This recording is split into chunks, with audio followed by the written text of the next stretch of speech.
What's up, everyone? Welcome back to the Bootleg Football Podcast, post-draft edition. Apologies for the delay, but we are finally back on track with our post-draft recaps, division by division. Today we're hitting the AFC North, highly requested because a lot of teams in this division, you could argue every team in this division, had a very, very good draft a couple weeks ago. So I'm excited to get into it. But first things first, as is tradition, EJ, how are you feeling and what are you drinking? I'm feeling a little low because it's a Monday, but we're about to wipe that out completely because we get to talk about football. We get to talk about AFC North football, and even though neither you or I are fans of a team in this division, specifically, I think we both are fans of this division overall and the way they play football. So really excited to talk about how they did in the draft, what they came out with, what their outlook is for the year. And I am pleased to be drinking a local ale today. I was able to go out and refresh the beer supply. This is from Hales Ales, which hails out of Seattle.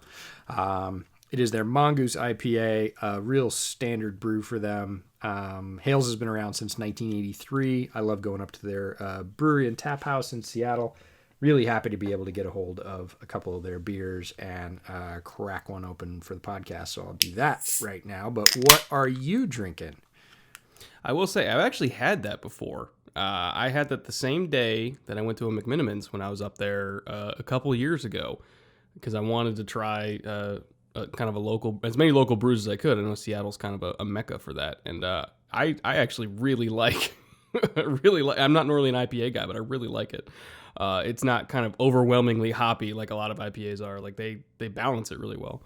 Yeah, no, Hales is great stuff. They make a lot of styles, and I would encourage anybody that can get their hands on some to try it out. Hales, one of my favorite local breweries, so super happy to have their stuff on the pod tonight. But what do you have?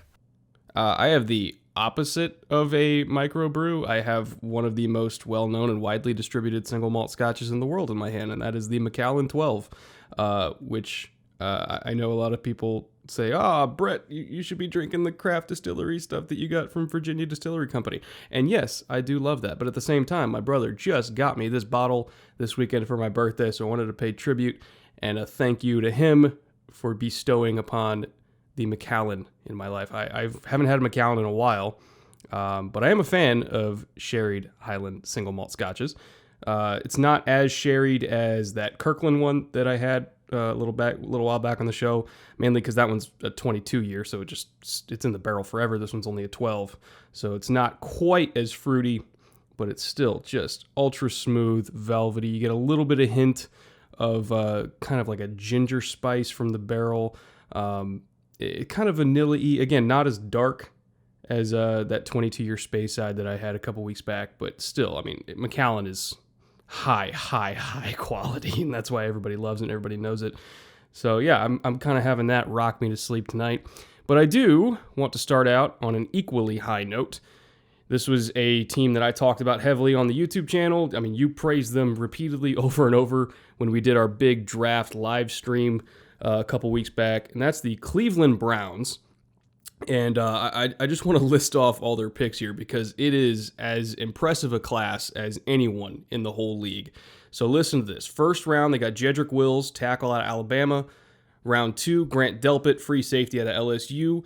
Round 3, Jordan Elliott, 3-tech out of Missouri. And then second, third round pick, they got Jacob Phillips, their big linebacker from LSU. Well, I mean, not big, but he plays big, that's for sure.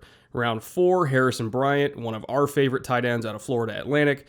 Round 5, which they got from the Colts, they picked up Nick Harris, center from your neck of the woods over at UW. And then round 6, which they got from the Cardinals, they picked up Donovan Peoples-Jones, my 6th ranked wide receiver, if I remember correctly, from Michigan, who fell almost inexplicably to super late in the draft. So that's kind of from the top down, the class we're looking at here, and it is incredibly impressive. So first things first, let's talk about Jedrick Wills. My favorite tackle in the draft. Was he your OT1 as well? I had him tied depending on system, but clearly, if not your clear tackle 1, no worse than probably tackle 2. Saw him down at tackle 4 or 5 on certain lists and just wondered what they didn't see in his game because there's not that many things he doesn't have, and the Browns can certainly use him. he's an absolute stalwart. He's going to play right away. People talk about plug and play. I don't really think he's going to play well. And look, this is a tough division to play offensive tackle in.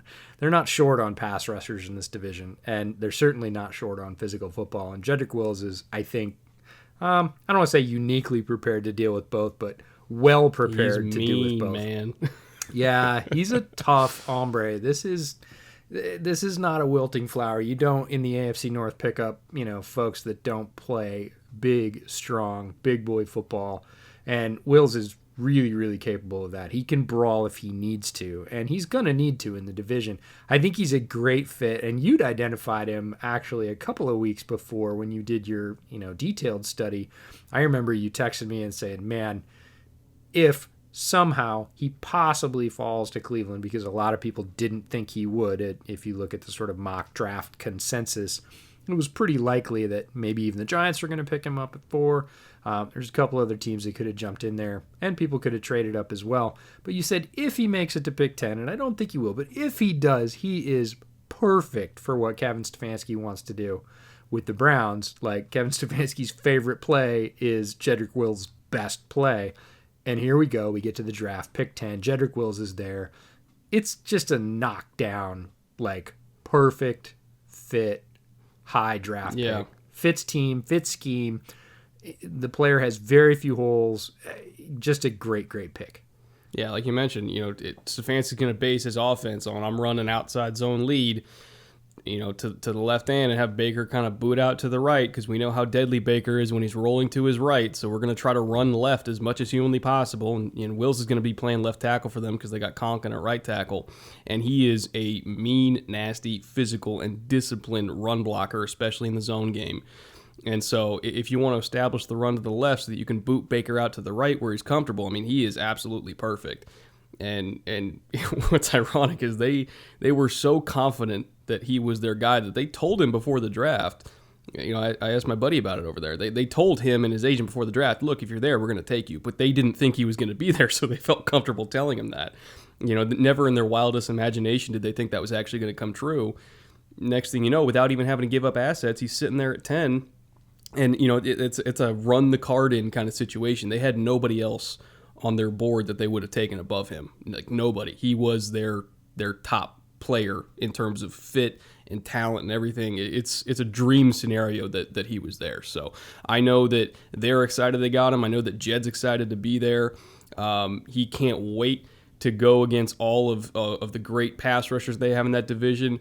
I hit him up a little bit after the draft, and he's super stoked to go against TJ Watt. He can't wait. He's already studying his ass off to try to figure out how he's gonna protect Baker from Watt. But that's a battle I really can't wait for. In round 2, they double dipped in the SEC, and they got arguably the most dangerous free safety in this class, and Grant Delpit, another guy that I did not expect to slip to where they got him. I thought he was going to be a first-round pick just for his range and ball skills alone.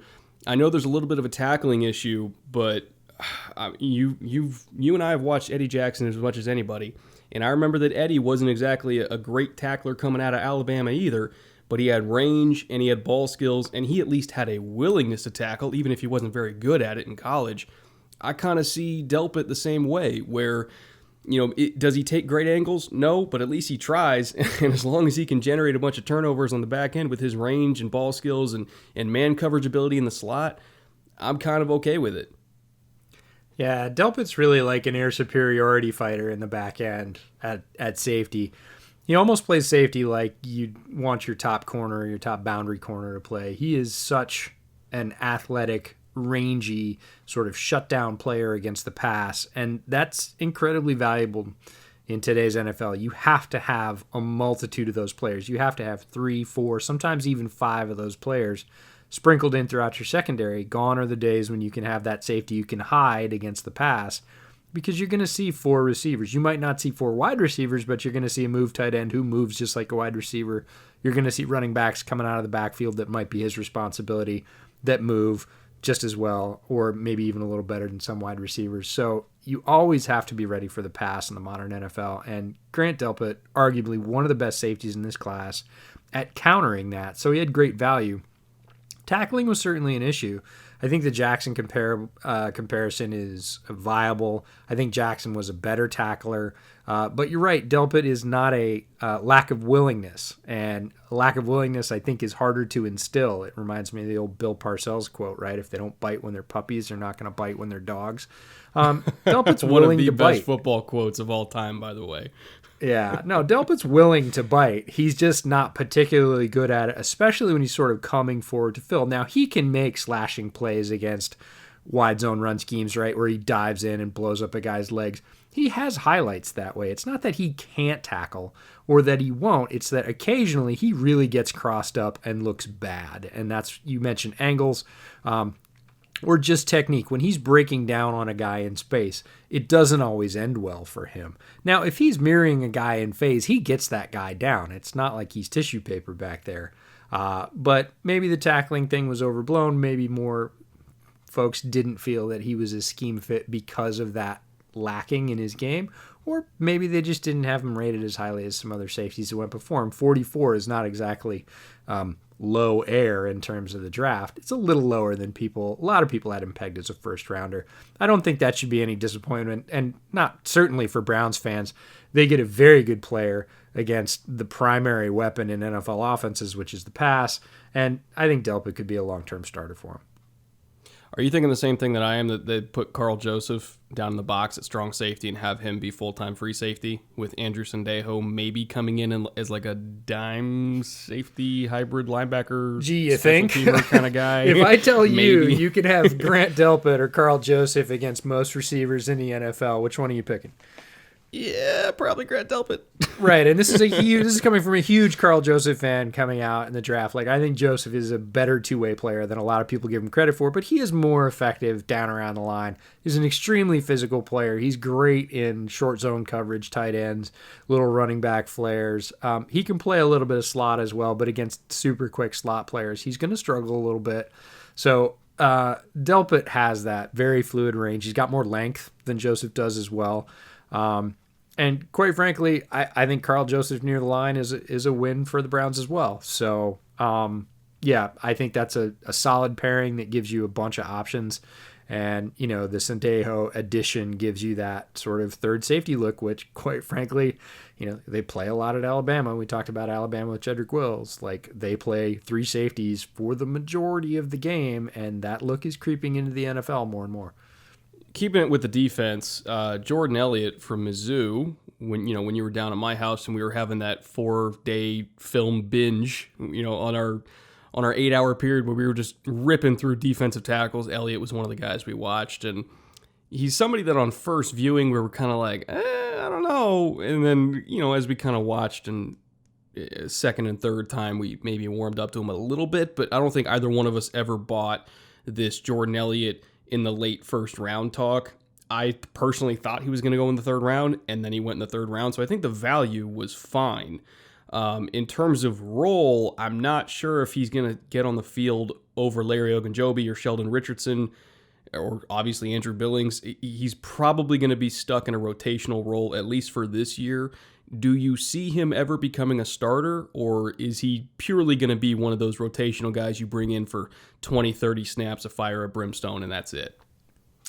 You could, and it is interesting. We both watched this guy, and we had the top maybe sort of 8 defensive tackles queued up to watch throughout sort of the afternoon and evening, and we got to Elliott, and maybe it was just kind of his sandwich position in between the two guys we watched on either side of him, but we watched a couple of tapes and sort of looked at each other and said, what's the deal with this guy? Like, why are people saying he's like DT? Some people had him as DT3. And right? For context, the two guys he was sandwiched in between when we watched him were Ross Blacklock and Neville Gallimore. It really wasn't fair. Yeah, it's kind of like, it's kind of like a certain quarterback from Wazoo having to throw after folks with really big arms at the combine. That was also equally unfair, but those sort of things happen in the draft cycle. I don't know. Elliott is one of the guys I had a tougher time getting a read on in this particular draft class, and I try and do as much of my watching film as I can before I listen to anybody else's opinion. But look, that's impossible in today's world. You're going to get a little bit of flavor. And really your job as an analyst, my job as an analyst, is to sort of go through those folks year after year and say, well, did they turn out to be right or did they turn out to be wrong? And are they right more often than they're wrong? And do I trust them because of that? Or do they have a position group they're really good with that, boy, if they say something about a wide receiver and, they've been really right about wide receivers, then I should look at that the next year over year. And there were some people that I really respect, some other analysts who I really respect, who are really high on Jordan Elliott. And it made me think, what am I missing? Right? So I went back, even after I left your house. I watched more tape of him and dug into other games and asked people, hey, what's the best game? What's the game that's going to make me fired up about this guy? And, I watched those games and I just didn't see it with him. And that made me wonder, is it me or is it him, right? Am I missing something that's here? Because there's a lot of people I really respect that really like him. And I never did find it. He never did climb up my rankings all that much. But again, 88, pick 88, semi-deep in the third round. It's a great value for a guy that even if he is rotational, that's fine. For a third rounder, if he comes in on that very talented defensive line and gives them anywhere between 15 and 20 snaps a game and does have some of those flashes that he had at Missouri, who cares? That's a great pick. And that's the thing, is it was his, when he was at Mizzou, it was nothing, and then flash. Right. There were long stretches in his tape that didn't excite you. And then there would be a very exciting play, and that's great. And that's why highlights can be, this is my PSA sort of against only watching highlights, is highlights can be great, but they can also be terribly misleading because you need to see the spaces in between. And the spaces in between with Jordan Elliott weren't tremendous. They weren't amazing. The highlights were pretty darn good, but there just kind of weren't enough of them, or they didn't come regularly enough to really get you or I fired up. But again, the third round, as a rotational guy, could he become a starter? I think he probably could. Will he? I don't know if I'd bet folding money on it, but that's probably okay. Yeah. I mean, if you're, again, we're pick 88, if you're just getting a rotational guy that can get you 5 sacks a year, that's fine. And I think he'll, at least to start out, if he's getting, let's see, probably 600 snaps in a year, if you get 5 sacks out of that for a rookie DT, he's going to get a lot of help from the edge because they do have Miles, they have Olivier, even Claiborne I think can bring a little bit. So if he can kind of improve himself, I think, on stunts, because I think sometimes he doesn't wrap tight enough on stunts and he kind of hurts his own angles. And sometimes I think in terms of creating pressure for others on stunts, he doesn't have... what's the word? I guess some of the craftiness in terms of, he doesn't have the knack for doing exactly that, which is what's my role and what am I doing that might not necessarily get it for me, but might get it for the guy next to me. And I think NFL coaching will help him with that because he does have a lot of physical gifts. Look, he's a physically talented guy. He's got a good frame and he can make those plays. You do see him. It's just coaching those out of him so they come more often. And he does more of those things consistently, even if it's the little things that don't let him win. Yeah, like you see like a guy like Marlon Davidson where he just understands how stunts and games work and how he can create pressure for others by doing little things in terms of with timing, with hand placement, how to hold, when to slip. There's a lot of nuance to creating pressure, especially at the NFL level, with only 4 guys, because you have to work as 4 to beat 5. And I think Elliott, most of his flash plays were really when he was getting singled up and beating one-on-ones, not necessarily beating doubles or helping somebody else beat doubles or helping, somebody else kind of create pressure behind him on a stunt. Like that is really where I think he's going to unlock his potentials if he can learn those kind of subtleties, which as a rotational player behind veterans like Sheldon Richardson and Larry Ogunjobi, who I think in his first 3 years has blossomed into a better player than maybe people expected. I think he can get there. It just won't be immediately. But again, 3rd round pick, who cares? Their other 3rd round pick, also equally categorized, I think, as like a developmental guy with all the tools in the world, is Jacob Phillips out of LSU. He started a lot more games than his running mate that went in the first round, Patrick Queen, who we'll get to. but he wasn't as instinctive or even as developed as Queen, in my opinion. Great athlete. He closes in space super quick. He's only 230, but he plays a lot bigger than 230. You wouldn't guess it by how physical he is. And also great range to the boundary too. But the awareness wasn't quite like Patrick Queen. I feel like he didn't use his hands as much as Patrick Queen. His hips weren't quite as fluid. Like, there's a reason he went in the third round, despite being a way more experienced player. And I think it's just because the natural feel for the position, much like Jordan Elliott, isn't quite there yet. But if you put him in as kind of a special teams ace role as a rookie, and he's learning the position behind Taki and Mac Wilson, who are probably going to be the two nickel starters for them, and maybe he'll get on the field as Sam and base for a few snaps there, but really he's going to be kind of taking a year to learn and make his plays on special teams, and if somebody gets hurt, he can come in. But I think he's one of those third rounders where you're hoping that he becomes a better player than he is now because he has the tools, but he's not quite ready yet. Yeah, Phillips didn't really light my fire. I thought third was a little bit early for him, and if I have any issue, and it's not a huge issue, we're picking nits here for sure, with one of the Browns picks, it was Phillips, and it was more so not because of Phillips, but because he got picked in round 3, and I thought there were some other inside linebackers I thought that might have a little bit more value than him at that spot. He never really flashed on tape, and that's not saying a ton because the LSU defense was loaded. Let's talk about it. They had a lot of starters. They had a lot of guys picked in the draft. They always do. Looking at Phillips, he didn't make that many plays that really excited me, but there was definitely potential there. I mean, like you said, long tenured SEC starter, had some production, just wasn't quite at the level of some of his peers. And I think that, in my mind, made him more of a sort of 4th, 5th round pick. Again, this is picking nits. He got picked late in the 3rd, pick 97.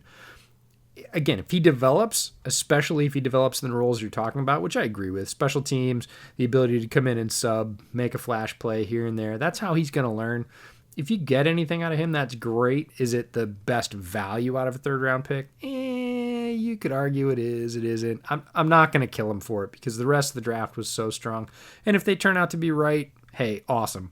It was the one pick out of all the picks they made that I was like, that's a little early, and that's not a bad critique of an overall draft class. There was a lot of linebackers that went literally right after him. Malik Harrison was 1 pick later. Tanner Muse was 3 picks later. Davion Taylor was also a few picks right after him in the 3rd round of the Eagles. And then Akeem Davis-Gaither was at the top of the 4th. Would you have taken all those guys ahead of him? Not all. I would not have taken Davion Taylor ahead of him. Okay. But that's still, to be fair, Davis-Gaither is a totally different kind of player. So maybe when you're thinking about that's the thing. It's almost like saying wide receivers, right? And you're talking about some guy that's 5'10", really crafty and has great hands, and some guy that's 6'4", 230 and runs a 4.4. And it's like, well, how do you rank them? It's like, because one of them's basically a safety.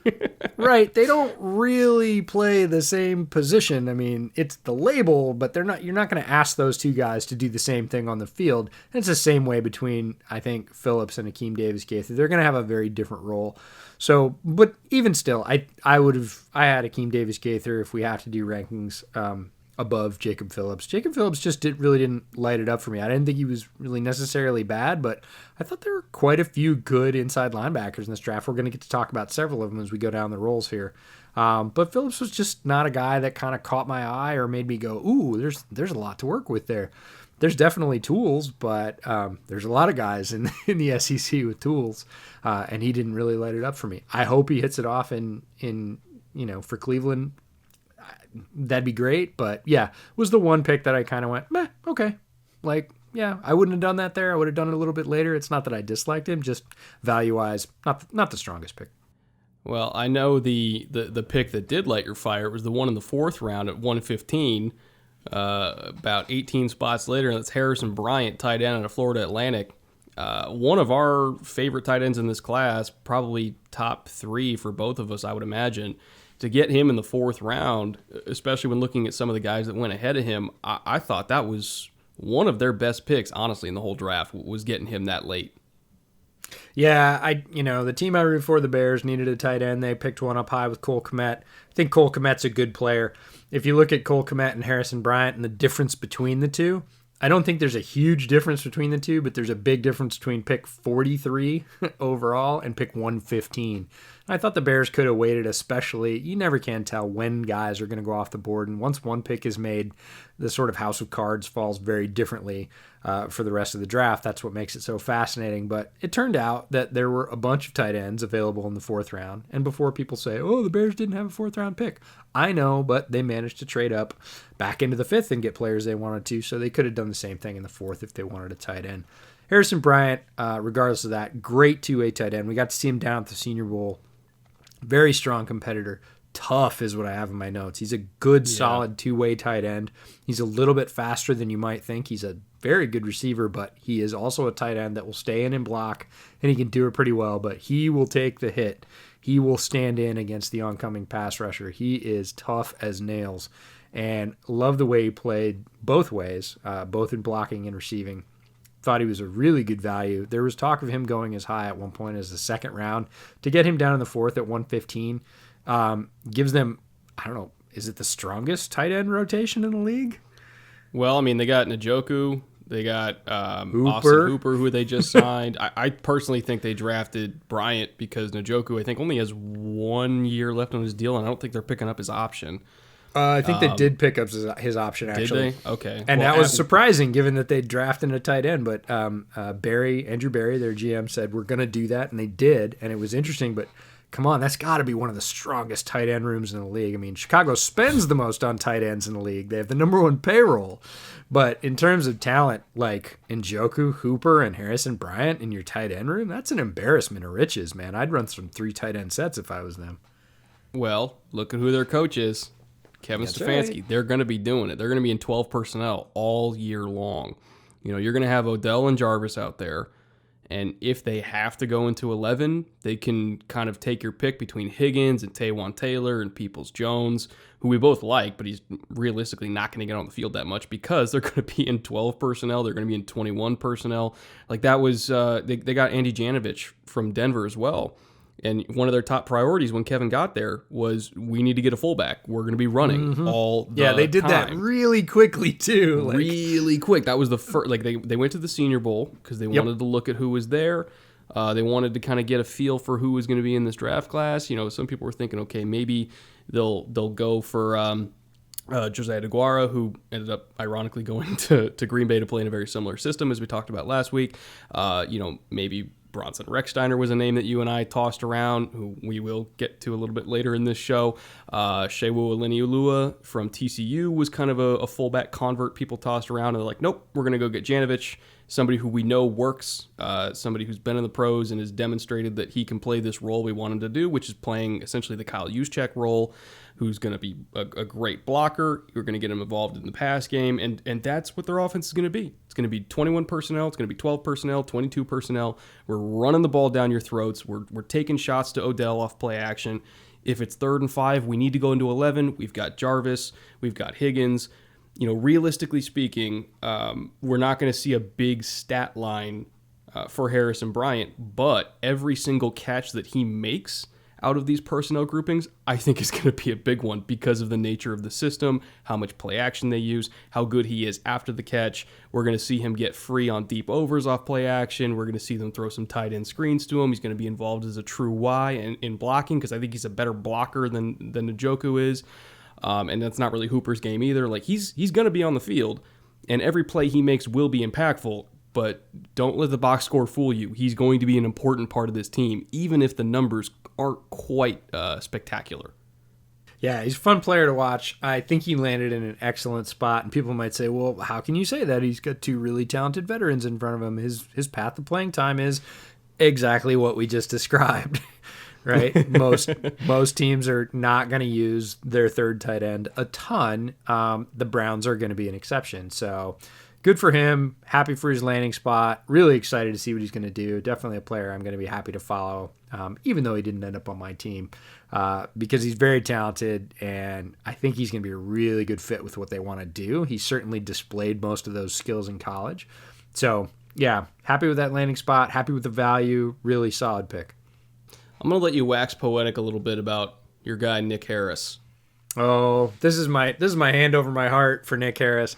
I watched Nick Harris before I went to Senior Bowl, and he was one of the linemen that stuck out to me, not because he's necessarily the most talented or anything else, but because he had a trump card. He had one thing that he was really good at, and Nick Harris is preternaturally quick. He is so quick as a center. There are so many plays in the Washington catalog where he basically sprints out, turns 90 degrees, and is waiting for the linebacker to turn towards him, all set up, waiting for the running back to run right behind him off his backside. He's out, snaps into 90 degrees, and is already engaging the linebacker before the linebacker really even steps and turns.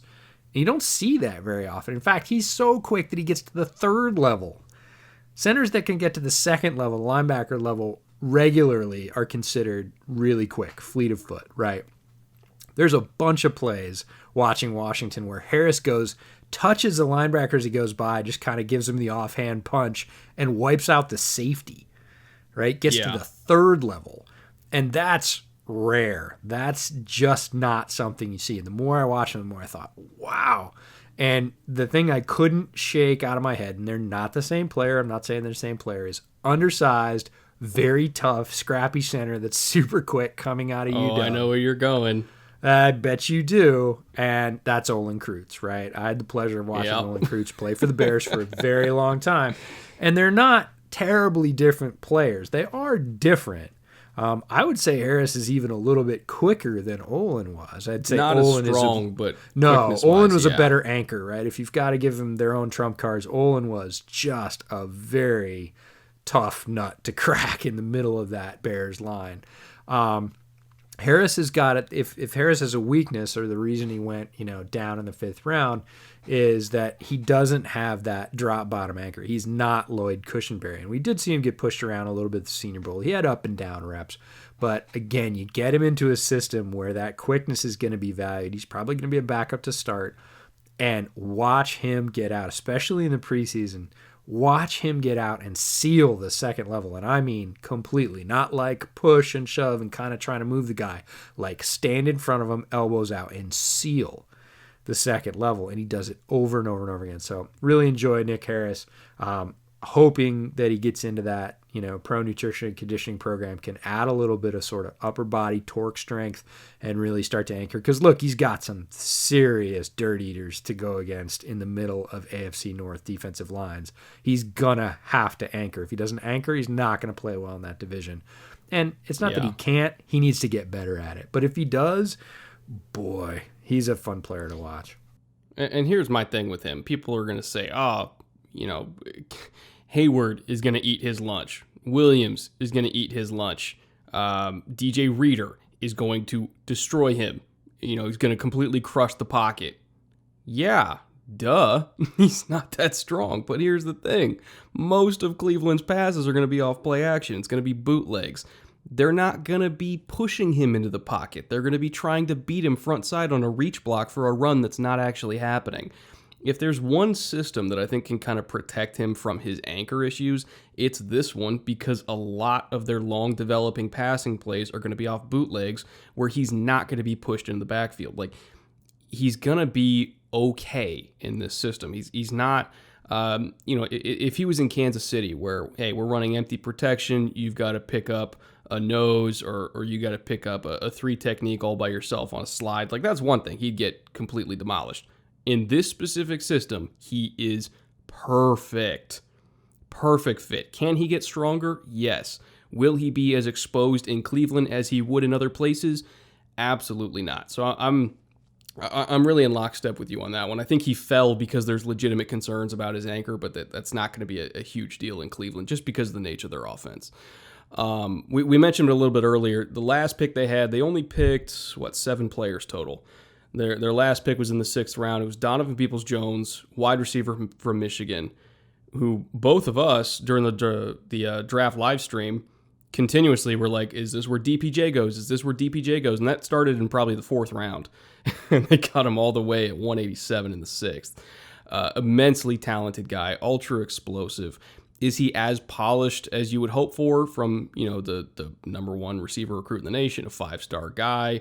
No. He's not Jerry Jeudy. He's not even Henry Ruggs in terms of route polish. But he's exceptional after the catch, really good returner, tough over the middle, great. And I mean great in terms of just making people miss. I think there's a lot to work with there. And I think if he can kind of get under Odell and Jarvis's wing, who are both exceptional route runners, really hard workers. I never want to hear anybody talk smack about the effort that Odell and Jarvis put into the game because they're great teammates and they're great workers, and I think DPJ can learn a lot from them.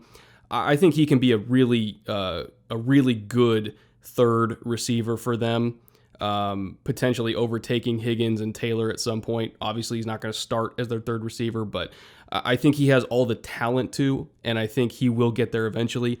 Again, this was just a pure value pick from them, and I love that they pulled the trigger on it. Yeah, getting him in the 6th might actually make him better, right? Yes, I DPJ, agree. if you get him in the bottom of the 2nd or the top of the 3rd, after what he was able to accomplish at Michigan, which was pretty incredible given that Shea Patterson was throwing the ball and Michigan doesn't prioritize receivers with his skill set very often. They do occasionally, but he's not going to have the production of a guy coming out of, say, LSU this year with Joe Brady's offense. That's not the system they run. It's not the numbers you're going to see from him. Doesn't mean he doesn't have that physical talent. I think he does. And it is untapped. You mentioned that we haven't seen the best of what DPJ can be. And you push that guy with that much competitiveness, like you said, top recruit in the nation at his position, all the way down to the 6th round, 187, just about dropping out of the bottom of the 6th round. And it's going to sting. You say, this is what we think of you, right? This is what the league thinks of you. And then you, like you said, you put him in a room with 2 pros, and they're like, hey, man, draft slot doesn't matter. Matters whether you play. We're going to teach you how to play, right? We're going to teach you the things you need to know to succeed at this level, not that level. Things went at the last level, you can either hang on that or you can wipe that slate clean and you can play here now. And if he does that, if he buys into that, some guys will and some guys won't, but if he uses that as motivation and he's in a great spot, again, he's got some veteran mentors in front of him that can really show him the ropes and be pros, and he's got a ton. I wrote dripping with physical gifts, right? Yep. This guy is no tool short in the wide receiver shed, right? He has everything that you want, and he's just got to put it all together, and you got to give him a chance, and he's going to have to earn it. He's not going to have a ton of reps as a 6th round wide receiver. He's not going to come in and just automatically be sort of gifted that, well, you were a 2nd rounder draft spot. He's not going to get that in an offense. He's going to have to earn it. And if he digs into that, he can do it. Like, the tools are there. So for a 6th round pick, 187, tremendous value for the Browns. Yeah, overall, I mean, just an amazing class. Well done for a first-year effort from Andrew Berry, despite getting on the job late. Remember, they hadn't even hired him, but when we were down at the Senior Bowl, they still had Elliott Wolf down there representing them at the time, who's no longer with the organization. So he kind of came on and did the job in, 2 months and had maybe their best class they've had in years. So phenomenal job by them. Can't wait to see what they do when they have a full year with Andrew Berry to kind of get ready and prepare. I really can't wait. Yeah, we should mention that Andrew Berry in general so far is just winning the grade since he took that spot. The Browns have not been an ideal job for a GM for quite some time. They have had a rotating door, and they have not generated a lot of stability at that spot. And they have generated a really good roster, which is lost on a lot of people. Like, if you look from top to bottom down the Browns roster, it's really good. Like, it's the best roster in the division. Yeah, it's so full of players, right? And Andrew Berry stepped in on short notice, as you said, took over a loaded roster, and then just packed it right to the top in his first draft. That's really solid work by him. It's super exciting because, look, he's got some big GM shoes to sort of compete with just in this division. Forget the NFL. There's at least 2 other GMs in this division that have a long success of milking the draft for a lot of talent. And if his team's going to compete against them, he's got to play with the big boys, and he certainly looks like he can right off the bat. Speaking of the big boys, the Steelers have been one of the biggest boys in the whole conference for many, many, many years. Had a little bit of misfortune last year in terms of injuries and especially losing Big Ben early in the year, but they still held on to Week 17, potentially trying to fight for a wild card spot, just kind of on the back of their defense alone. And I do want to go through their draft because you could argue that their first round pick, which they didn't get to make, still was one of the main reasons why they were even competing for a playoff spot despite having a horrific offense last year, and that's Minkah Fitzpatrick, who they got from the Dolphins and traded their first round. And then on top of that, in the second round, they got Chase Claypool. In the third round, they got Alex Highsmith, the linebacker from Charlotte. Round 4, Anthony McFarland, speedster running back out of Maryland. And then also in round 4, from the Titans via the Dolphins, Kevin Dotson, the guard. They got Antoine Brooks Jr., another Terrapin safety in the 6th round, and then round 7 they wrapped it up with Carlos Davis out of Nebraska. But I do kind of want to start with that Minkah pick. I guess we can just call it a pick. For a first rounder, that's what they spent the pick on. So yeah, I mean it counts technically. And for a first rounder to get arguably one of the 2 or 3 best free safeties in the league, I know Eddie's thrown around and Byard's thrown around and Earl's thrown around, but I think Minkah is easily competing for that title of best free safety in the league. I think that's a first-round pick well spent. Easily. With what the Steelers have pulled out of Minkah's talent. Like, Minkah was always talented, right? Coming out of Alabama. Great two-way player, could play corner. People were like, where are you going to play him? Are you going to play him at nickel? Are you going to play him at corner? And again, it's that more sort of Alabama positionless defense. They're playing 3 safeties all the time. Their nickel guy, or their star guy, is what Saban calls it, plays a little bit of sort of slot, a little bit of safety. It's not necessarily a defined role like it is in the NFL. Minkah had tons of talent. Didn't get to see all of that with the Dolphins. He comes to the Steelers and morphs into not just a Pro Bowl player, but an all-pro in basically half a season, right? By the middle of the season, Minkah Fitzpatrick is running the back end of that Steelers defense, and they are formidable. That's exactly what you want out of a first-round pick. So I don't think anybody is crying tears about the fact that the Steelers didn't have a first-round pick in this draft, because the player they got in return for that transformed their defense. It's not just like, oh yeah, he's good. He literally transformed their defense. And that's a mark of a really solid GM who has the confidence to say, nope, this is worth it. We know how he's going to fit. We know how we're going to use him. We have a plan.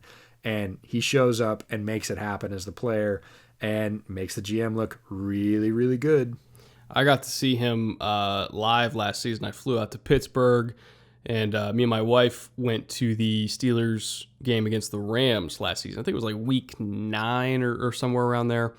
And seeing him live in that game and all the impact plays he made, deflections, interceptions, tackles for loss, pressures. I mean, it's one thing to watch him on TV, but when you can sit up there from the top level of Heinz Field and watch him go to work, both in between plays and on the bench, constantly communicating, constantly calling out what the offense is doing. I mean, it was him versus Sean McVay. That's really what that game was, and it was remarkable to watch. I'm sitting there in the 4th quarter. It's kind of a defensive slugfest, mainly because both offenses just can't get anything done. Mason Rudolph was struggling like crazy in that game. And I kind of started to see the stands empty a little bit. About halfway through the 4th quarter, the Rams had the ball. Everybody kind of expected them to go down and score. Nobody had any faith the offense to come back, so people are starting to pile out early, try to beat the traffic that's notoriously bad around Heinz after games. And all of a sudden, Renegade comes on. And there's a tradition. If you're not a Steelers fan, you don't know it. When Renegade comes on, you put your ass back in the seat, and you start waving that towel. And that was bone chilling. It was one of the craziest stadium experiences I've ever had, to watch that song come on and watch literally 20,000 people stop in the aisles, turn around and go back to their seats and scream their asses off. And they were rewarded for that with Minkah making multiple game-sealing plays on not just that drive, but the next 2 drives too, including an interception. And there was one play he made where it was down in the red zone. I think it was like a run to the left where I don't know how the hell he read it. And I kind of went back when I did a film room episode on him. And the Rams ran that one play once all year down in the red zone. And he knew it was coming and literally closed on it before it was even developing. I'm trying to remember the exact play it was. I think it was like a toss or something like that. But I remember, if you go to watch the film room episode on him, I kind of broke down because I was fascinated by that and literally went through every single snap of the Rams offense for the whole year to try to find that one play to figure out how he read it. And they ran it one time, and he saw it and won the game. And he was the engine, not just of that defense, but of that team. I saw it with my own eyes live in that stadium. You don't mess with Renegade in Heinz Field, and he paid that off in like his 5th game there. It's insane. Like that is the best first round pick that the Steelers have made in quite some time. And it wasn't even a player that they originally selected. So well done by them. They got a future all-pro free safety for a lot of years out of that one first rounder. Yeah, he's tremendous. And again, I think the word is transform, right? The Steelers defense has been really looking for that piece. They thought they had it developing. They lost it with Ryan Shazier, and to see Minka come in a level farther back and do all the same types of things, right? Exhibit that range. And it's not just one thing, right? It's the reading, it's the range, it's the speed, it's the going backwards, going forwards. He's such a versatile player, and we didn't see that full range of versatility in Miami. We get to in Pittsburgh, and that's just a treat as football fans. Yeah, it's the big plays and big moments factor, and he definitely delivers on that. There was another player that I saw live with you down at the Senior Bowl. They took in the second round. That's Chase Claypool, and you and I kind of got to giggle and watch him throw DBs all over the place for 3 days straight in practice. And just, I mean, he turned every single route into a boxing match. It seemed like super fun to watch. I know we were kind of speculating on if he was going to convert to tight end. Sounds like they're going to maybe use him either as a big slot or as a true X. Kind of depends on where they want to put Juju. But I think with his versatility, that's a pretty good fit. It's a great fit, and I don't think there's probably a better place for a guy like Chase Claypool to land than the Steelers, and it has a lot to do with the draft, right? It has a lot to do with their pedigree of draft success. And if there are certain clubs that have certain success with certain positions, and the Steelers, you said you don't mess with Renegade? You don't question a Steelers wide receiver pick, right? At this point, the Steelers know how to pick wide receivers. And even if it's not the wide receiver that everybody else wants or covets, or you're not exactly sure, Chase Claypool is a little bit like Isaiah Simmons. And you might say, EJ, how is that possible? We talked about this with Isaiah Simmons way back. If you didn't have a plan for him, it's really kind of a dangerous pick. And we actually saw some teams say that out loud, like the Panthers, right? We thought it would be better if Isaiah Simmons would go to a more mature organization. Right? That is their way of saying he's not a safety, he's a linebacker. Right. We don't know what to do with him really, and that makes him a really high risk pick, so we're just not going to do that, right? Claypool was kind of like that. He's really big. He's fast. He didn't have a ton of production at Notre Dame.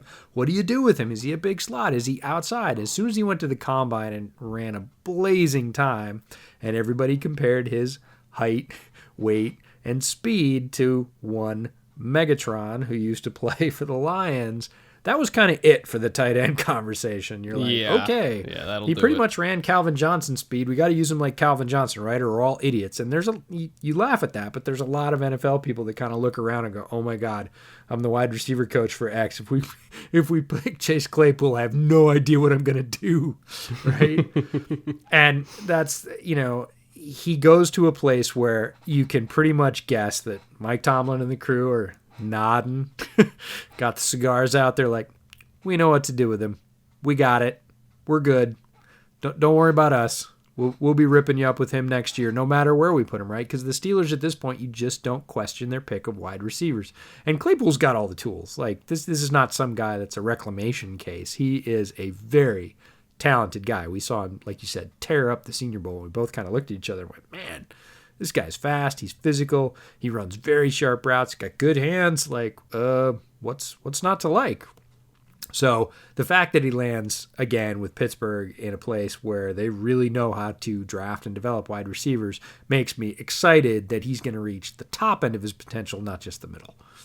Plus, you got to think about who's in the division. Everybody's going after Baltimore. Baltimore has two highly physical boundary corners in Humphrey and Peters. Like, you need a receiver out there that's not going to get beat up, because they will beat you up if you don't have any sort of size and physicality out there. And they're going to play press all day. They're going to let Earl roam the back end, and they're going to say, beat us. Like, we dare you to beat us. And they need somebody who can basically be a push-off artist and get away with it, and that's kind of what Claypool does. So I think it's a perfect fit for the division, especially if you're going after the Ravens. There were other receivers that maybe I had higher overall grades, but in terms of pure fit for their team and their division, I can't speak highly enough about that pick. One round later, they did pick up Alex Highsmith, the linebacker from Charlotte, who, weirdly enough, might have been the most controversial pick, mainly because I think a lot of people didn't watch Charlotte, but I thought that was actually pretty appropriate value all the way at 102. What did you think? It's about where they needed to get him. There were a lot of people that thought in the league that thought very highly of Alex Highsmith, and if they'd waited much longer, he wouldn't have been available to them. And yeah, no way. People who don't pay attention will say, oh, he would have been available in the 4th. He would have been available in the 5th. Nope, he sure wouldn't have. Like, multiple sources confirm that that is not the case, right? Highsmith I had him listed as kind of the best upper mid-tier edge in this class, right? He's a guy with the most intriguing tools at that sort of middle group towards the upper end, largely because he's got speed. And if you're going to pick an edge player, he better have speed. And is a little bit more speed-based than typical Steelers edge players of the past. But if you look at the Steelers defense, it's not surprising. And this is something I picked up from a buddy of mine who is a longtime Steelers fan, longtime Steelers watcher. And we talked about this transformation that the Steelers have made. It's really remarkable, right? If you think back to, like, I would say 5 years ago, what the Steelers defense was, they were hammers, right?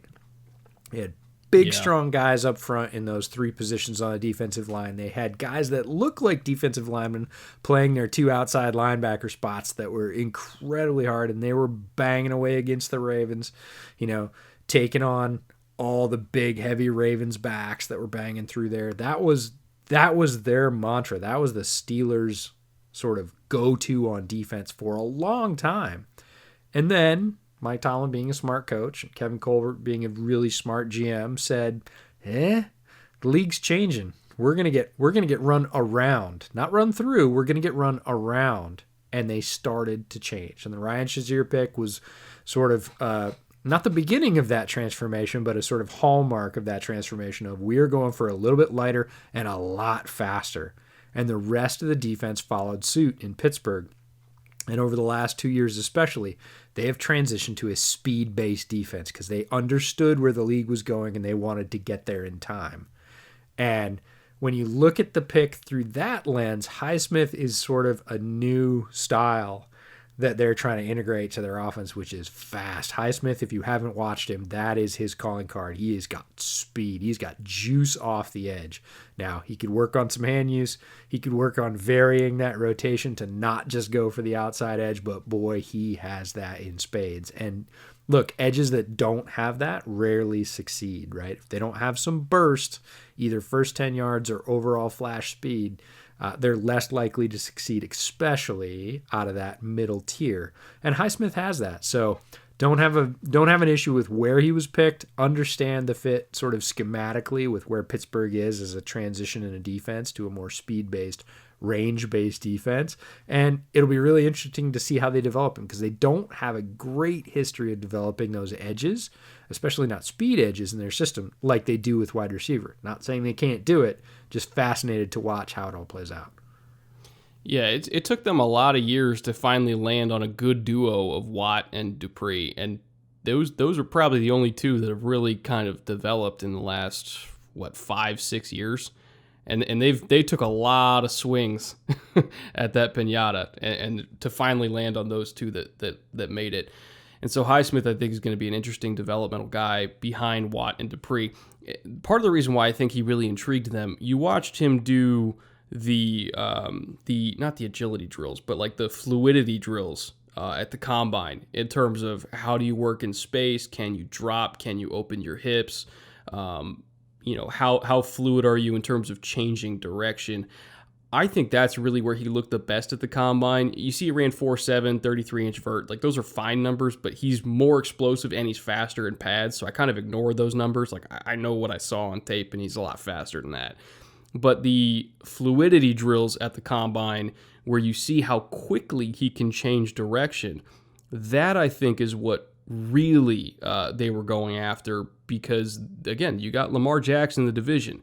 You need edge guys that can play in space and tackle him in space if they're going to be the read man on those zone reads and power reads and everything that they run and the QB keeps, all that kind of stuff, where it's one-on-one against edge players.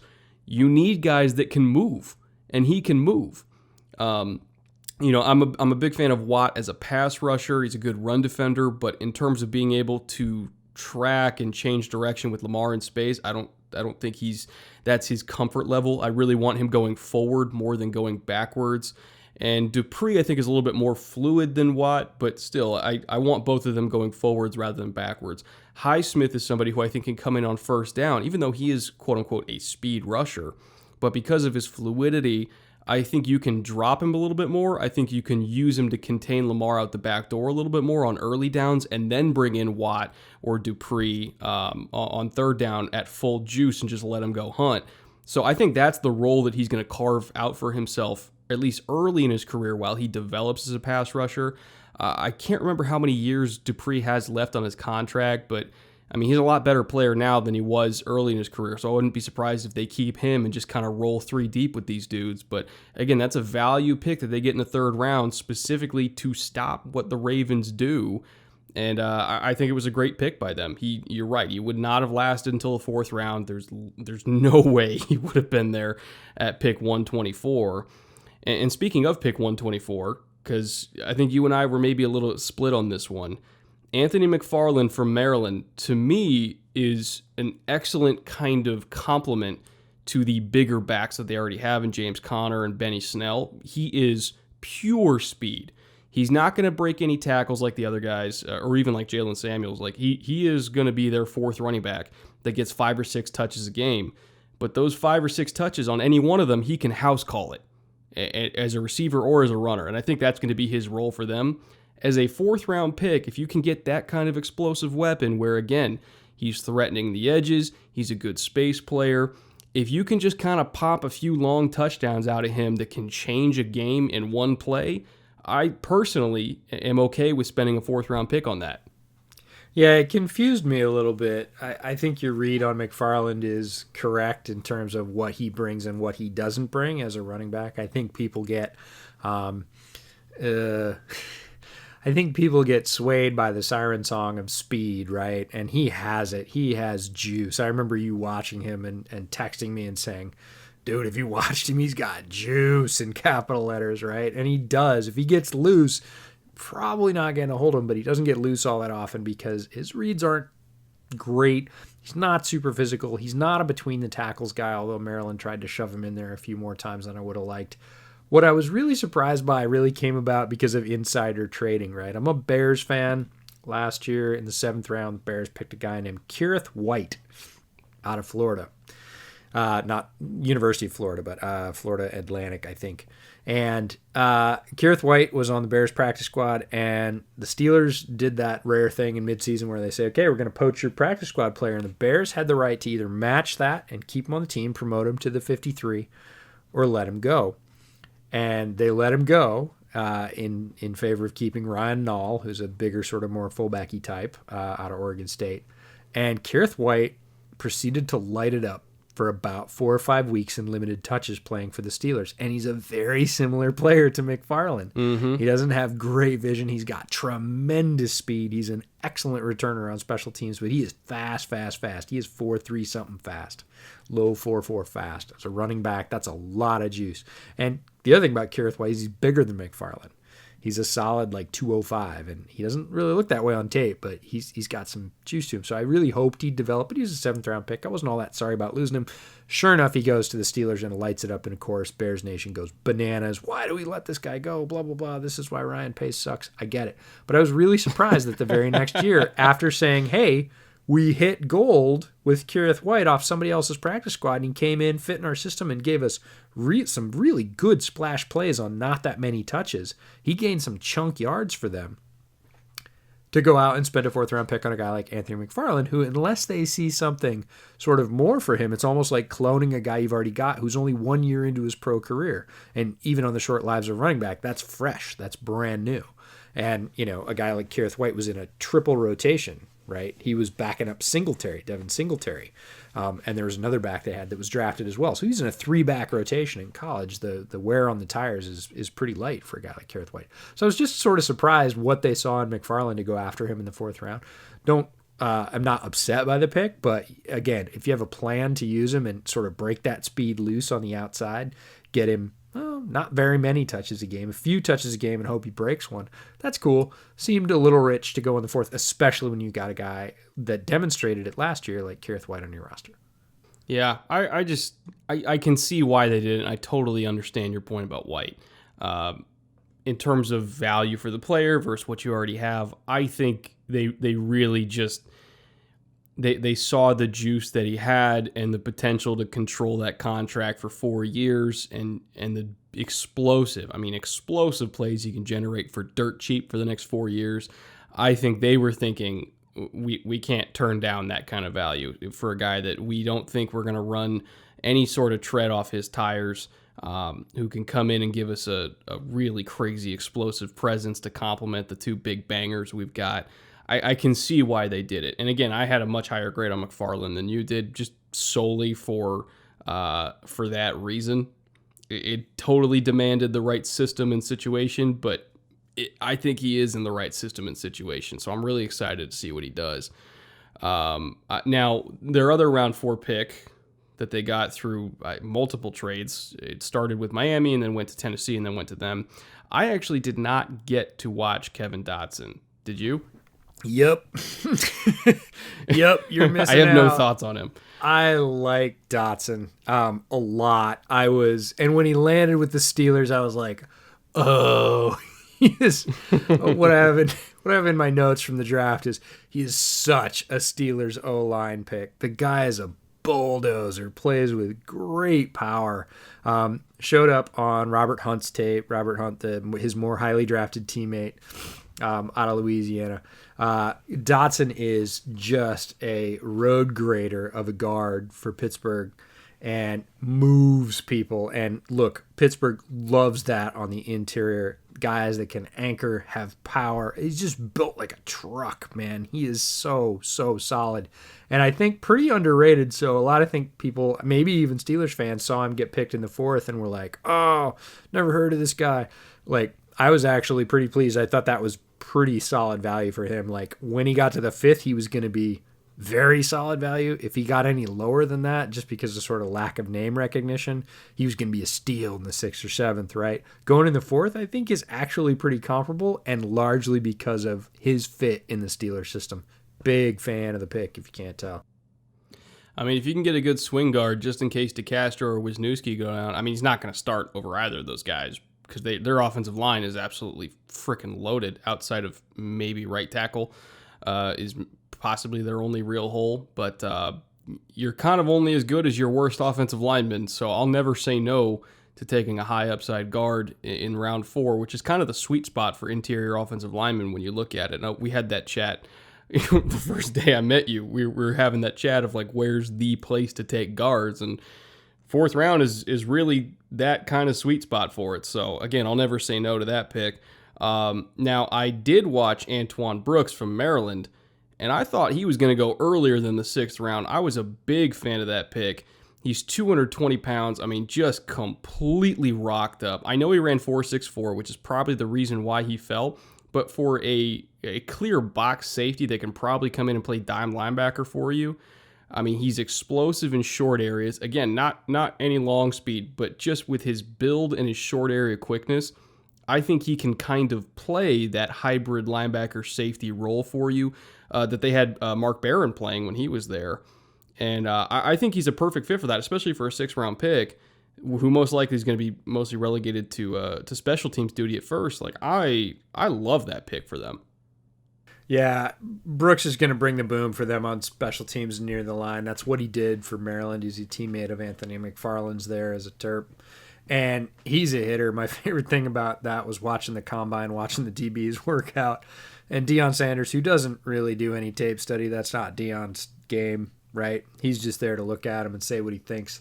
And this guy comes out to the drills and he goes, this guy right here, he doesn't even know his name, right? He goes, this guy right here, this guy's a hitter. This guy's here to hit. Like this, I think this He's guy not right wrong. here, I think he's a hitter. I'm like, good on you, Deion. You nailed that one, right? 220 pounds, not even 6 feet tall, just a blaze near the line, broke up a lot of run plays, swing plays, bubble screens, stuff like that. Just a missile. And, Steelers fans will love him for that. He's going to make his living on special teams for the beginning, but could move into a guy, again, that role that they have, that they moved Mark Barron into after he showed up in Pittsburgh. Very, very sort of primed for a player like Brooks with his skill set to be able to grow into that role, come in and just lay the wood in the short area, keep with people, again, over the short area where he has some speed, not stretching it out to the longer areas, the deep corners. And just come in and hit, right? Explode smaller, like third receivers that are trying to block. Like, that's a mismatch for Brooks. And defensive coordinators are always looking for mismatches. So are offensive coordinators. But Brooks is going to give them an interesting weapon in those situations to be like, go annihilate that guy and hit whatever's behind him. And that's Brooks's game. Yeah, I think it's a perfect fit for what they want out of him, which is, again, kind of that dime linebacker, strong safety. He's not going to start at safety for them because they still have Edmonds there, and they still have, obviously, Minka, who we talked about earlier. I mean, Edmonds isn't great, but I think in coverage, he's still better than Brooks, so he's kind of a pure box player, special teamer, linebacker type for them. So I think it's a good fit, especially for a 6th-round pick. Their 7th-round pick, Carlos Davis, defensive tackle out of Nebraska. I mean, he is tools, and more tools. But very much like Leki Fotu, I kind of felt like he was a diet version of Leki Fotu.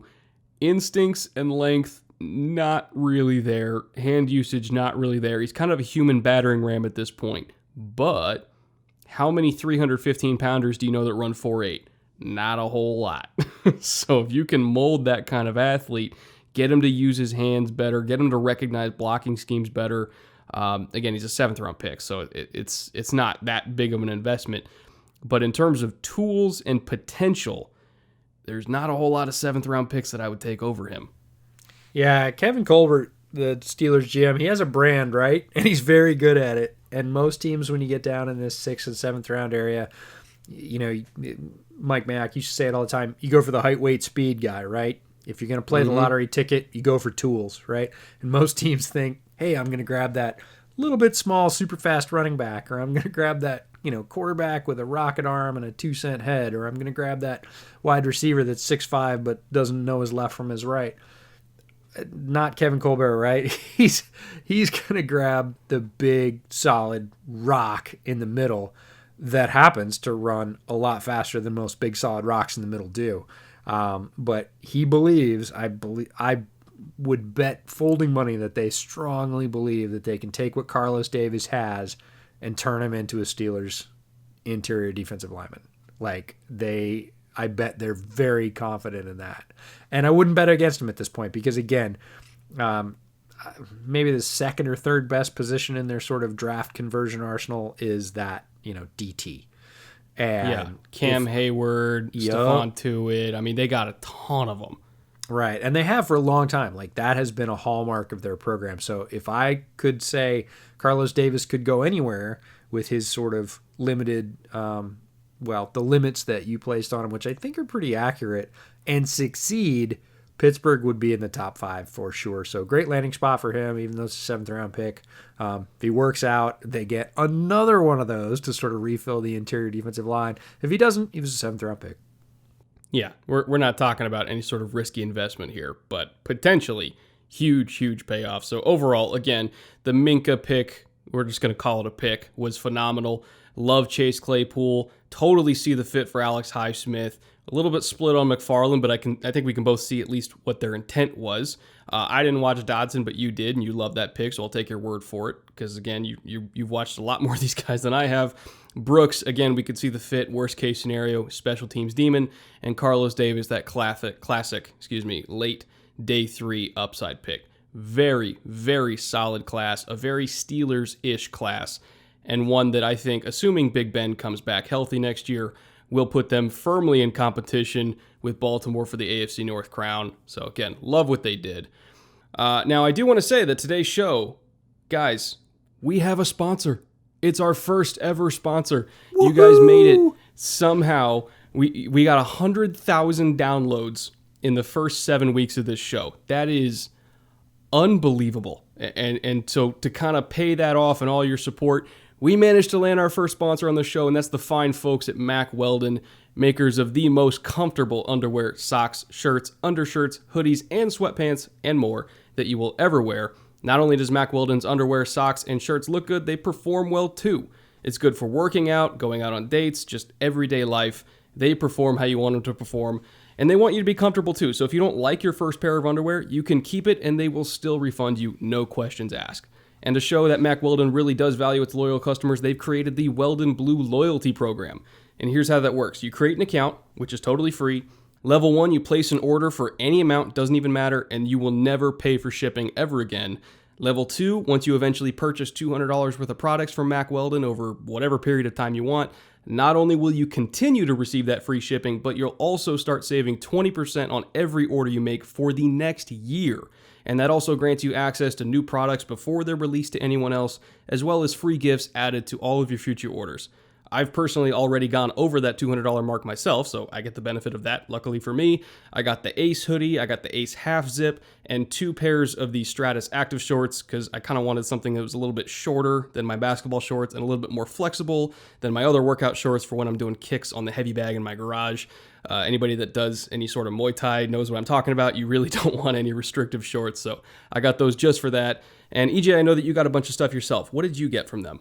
Yeah, I got a ton of stuff, but I don't have that, 85-degree weather typically that you do, so not as many shorts. But look, they're known for their underwear, so I figured I'd try a couple of different kinds. I got their boxer briefs, which have an 8-inch inseam, and I got their silver boxer brief as well, which is a little bit looser fit. Got a couple of different shirts for them. A warm knit waffle Henley, because look, up here in the Northwest, I'm going to wear the heck out of that thing through probably 6 seasons. Our summer's only about 2.5 months long. I got a couple of t-shirts because they looked extremely soft. I got a long sleeve and a short sleeve version. Then I got a pair of socks too, because look, it is getting warm up here. Long socks are not the thing when it's warm. And I got one of their air knit high ankle socks. I'm excited to try them because I'll wear the heck out of those all summer long. And just because, I don't know, might have to look good on the podcast eventually if we start doing video, which a bunch of users requested. Got one of their silver knit polos. Always can use a good new polo shirt, kind of things that usually when you wash them, they start looking not so fresh. So a great new fresh polo is awesome. And yeah, I'm already over the $200 mark as well. So free shipping coming my way. Pretty excited about it. Yeah, and if you guys want to check out Mack Weldon for yourself, we have a special offer just for listeners of the Bootleg Football Podcast for supporting us in these first couple months after our launch, and that is 20% off your first order at MackWeldon.com with promo code BOOTLEG. That is MackWeldon.com. Promo code BOOTLEG for 20% off. Again, thank you guys for listening and supporting. And with that, let's get back to this draft review, because we got to talk about the Ravens, who absolutely crushed it. I'm going to go through all their picks really shortly, but man, there's not very many classes that are better than this one. Round 1, pick 28. They somehow got Patrick Queen to fall that late to them in the first round, which is insane. Round 2, J.K. Dobbins, bruiser out of Ohio State. That's got a little bit of giddy up as well. Round 3, Justin Madubuike, twitched up DT out of Texas A&M. Another round 3 pick, Devin Duvernay, favorite of yours from Texas, wide receiver. A third round pick, Malik Harrison, who went 1 pick after linebacker that we talked about earlier, Jacob Phillips. They got him in the 3rd round from Ohio State. And then, wow, they had 4 third-round picks. I'm just seeing that now. Pick 106. This is the Ravens gaming the system for compensatory picks. There is none better than them, and they milked it this year. We're gonna see dividends of this, as we always do from the Ravens. Yeah, they got Phillips, the tackle out of Mississippi State. I had no idea they had 4 third-round picks. That's insane. And then round 4, they got Ben Bredesen, who's a favorite of ours from Michigan. Round 5, Broderick Washington Jr., the defensive tackle out of Texas Tech, who I personally did not get around to watching. You might have got to him when you were kind of crushing on defensive tackles a couple weeks before the draft. Round 6, they got from the Vikings via the Bills. They got James Prochet, who was a really excellent kind of slot receiver type that we saw down in Mobile. Round 7, again from the Vikings via Miami. They got Geno Stone, 7th-round pick for safety out of Iowa, who I watched. Ironically, when I saw the corner that Denver took in the 3rd round, that I still cannot pronounce his name. Hemudia. I just call him Michael because I screw it up every single time. He flashed for me when I was watching Geno Stone, ironically enough. I wasn't super shocked that Stone went in the 7th round, but still, for a 7th-round pick, pretty good value. So let's kind of go through this one by one because they had a very large class and a loaded class at that. Patrick Queen going 1 pick after Brooks to Seattle, I think, was one of the big topics of the 1st round of his fall for no real reason. And then, of course, going to Baltimore, one of the teams that I think never expected to get him, and somewhere that I think he's going to play for 10 years and be a multiple-time All-Pro. Yeah, the Ravens have a thing, right? The Ravens are one of these teams that, and they've been this way since Ozzie was there. Eric DaCosta is sort of keeping the family business going strong in Baltimore, and that is drafting well. And so, as I said earlier, they sort of game the compensatory pick system really, really well. They end up with a lot of mid-round picks because of it, because they're able to draft well, let talent go, and replace it.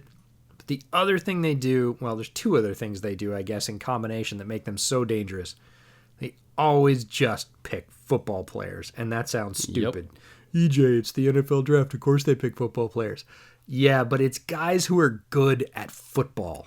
Right? They don't pick projects. They don't pick physical marvels. They pick ball players. They pick guys that already know how to do it that they can make even better. They do it year after year after year. And the way they do it is they wait. They are so patient. They're like big cat hunters, right? They just sit in the bushes all day and they're like, I'll just wait till it comes close. And then they nab it. And they did the same thing with Queen. They did great work with Dobbins. Duvernay was there for him. Again, these are all gamers that when the lights come on, these guys play big. You said Dobbins was a bruiser. That's true. He's built like that, but he's got some juice. Watch the game against Clemson, man. He's got a bunch of long runs. Yeah, he ripped off a couple huge ones against Clemson. He's got a bunch of long runs, and that's not the only game he did it in. And that's against a top-ranked SEC very fast defense, right? That had Simmons and Muse who runs and all those guys in the back. And he outran all those guys. So he's got more juice than you think. And he's a perfect fit for the Ravens. If you're looking at the top 4 backs who were sort of closely grouped together, but definitely had different styles. Dobbins was the Ravens one, right? And of course, Dobbins ends up on the Ravens because that's what always happens. So they know what they want. They give football players. They've got a lot of picks to start with because of their mastery of the compensatory pick system. And then they just wait. And if you look at their draft class, every year when they're done, you go, damn it. We got Queen and Dobbins and Madubuike and Duvernay and Harrison with their top 5 picks.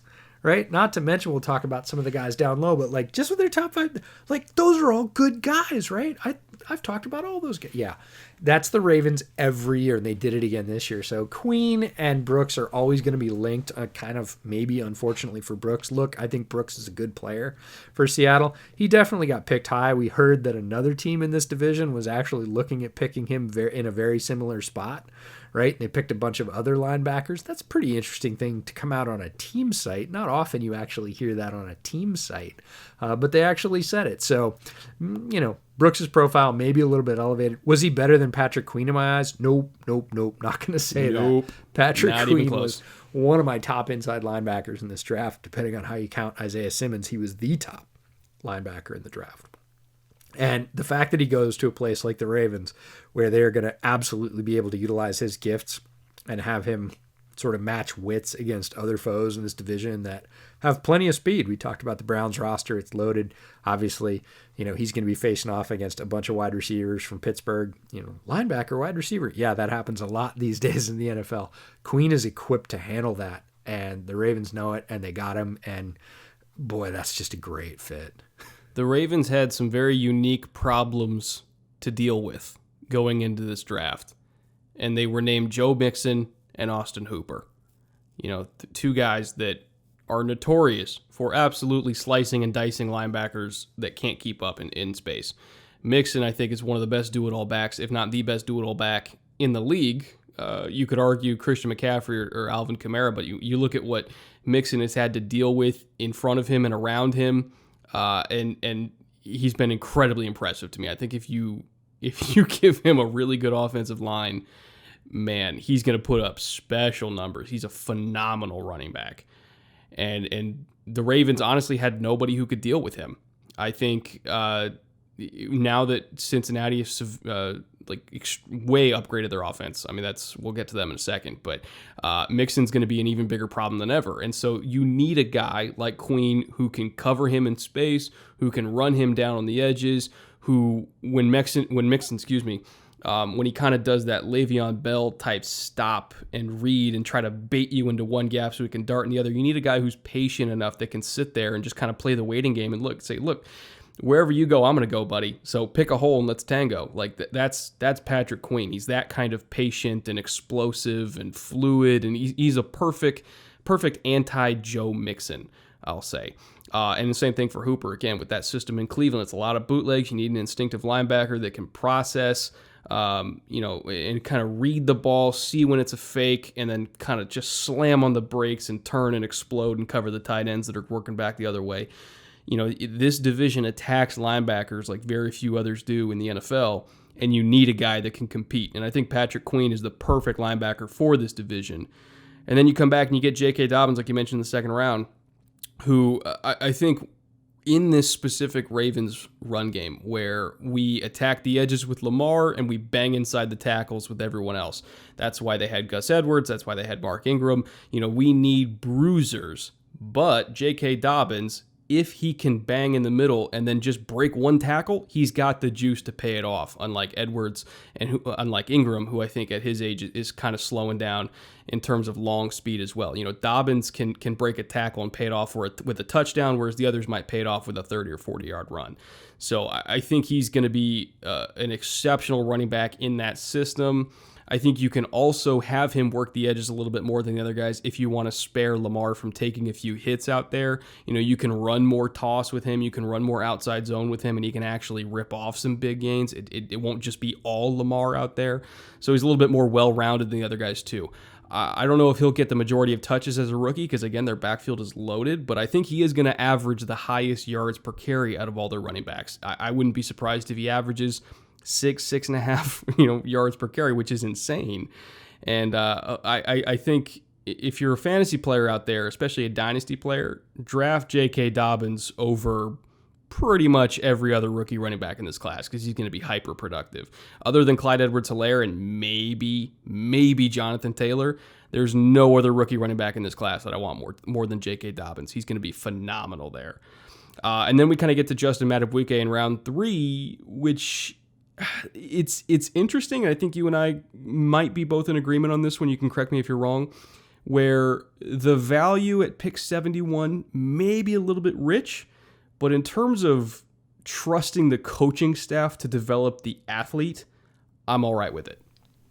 Yeah, I didn't have any problem with value. There are a lot of people that talked about Madubuike even sliding into the end of the first round as sort of one of those wild card picks, which there always are every year. The last 5 picks in the first round are pretty variable. Just depends on what those teams like and what they need and what they think they're not going to get before really the end of the second round typically. So there was talk of him in that area. I really didn't put him as a value there, but I figured he was a very solid sort of mid to late second round player. So getting him in the third, I think it's fine. And again, he went to a place that is going to value the skills he has, and sort of maximize those gifts in their system. So I was fine with it value-wise. I was fine with it fit-wise. One thing about J.K. Dobbins that we didn't slide in there, Lamar's going to love him because he is one of the best pass-protecting running backs coming out of this class. And Ohio State has made a living on this. Zeke was another one. Zeke was tremendous, pro level at pass protection at Ohio State. And I mean pro ready day one. Like, he didn't need a lot of anything. You know, the running backs coach that got him was like, yeah, you're good. Okay, we'll check that box. Moving on. And J.K. Dobbins isn't quite as good, but he is better than just about anybody in this class at running back. And Lamar is going to love that. First time blitz comes, you know, just unhinged, and it's J.K. Dobbins' responsibility. He's going to get enough of a piece of him that he's not going to hit Lamar, just pure and simple. And Lamar's going to look down and be like, thanks, bro. That was great. Can you keep that Especially up? Especially when Devin Bush is coming through the A-gap, little Michigan man on Ohio State. Oh, there's going to be some nastiness to that one. Yeah, that'll be an antelope ram war there. But no, Dobbins' pass protection is noteworthy. Matabuke's fit's great. His attributes to sort of be that heavy end, penetrate occasionally. I think his ability to penetrate is a little overblown. It's not non-existent, but a lot of people are like, oh, he's a great pass rusher. I'm like, he's not. You know, can he rush the passer? He certainly can, and he made plays like that at Texas A&M. But he's not a great pass rusher. He is very stout against the run, and he understands gap leverage, keeping the linemen off him, being able to keep that one hand free. He's got skills to plug and play for downs right now. Is he going to develop as a pass rusher? He might. He's got some tools. And, you know, is there a better pro coaching staff than the Ravens to get him going for that? Maybe a few, but it's a really solid fit for him. So I had no problem with him at pick 71. Yeah, you're kind of just you're trusting the coaches on this one, and I think the Ravens are one of the few coaching staffs in the league where it's like, all right, yeah, you guys have earned the trust. We'll take the athlete and let you work with them. And the handshake between coaching and scouting is as strong in Baltimore as it is anywhere in the league. Yes, yeah, they're very highly synergistic, I'll say. Like, the front office will draft for what the coaches want. They don't just hand them players and say, go fix it. Like, they won't draft somebody unless the coaching staff signs off on it. The coaching staff has to say, yeah, we can work with this kid. So when I say you're picking them and trusting the coaching staff, you're not just dropping them on their laps and just saying, go fix it. Like, you're talking to them beforehand and saying, can you fix it? And they say yes, and then you say, okay, I'm going to go get them, and then they did. So, again, I love how the Ravens are run. We constantly, almost every single episode now, I feel like it's almost like our version of a swear jar. We bring up how much we love how well the Ravens are run, but when they keep pulling out drafts like this one, can you really blame us? Nope. Round 3, pick 92. This might have been your favorite pick in the whole third round for any team. Devin Duvernay, in terms of fit, as a slot receiver that makes people miss, that can stretch you deep. He's a legit 4-4 kid.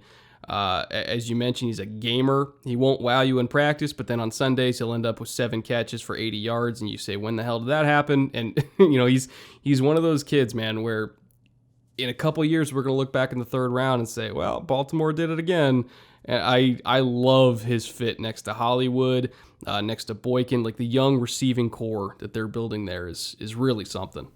Yeah, and again, the stable, right? Developing that stable, whether it's running backs or wide receivers or tight ends. When you're talking about those skill position players, what do you have and what do you need, right? And they've got something in Hollywood in terms of pure speed. Like, he can burn, he can get over the top. He can be that sort of Deshaun Jackson player for them.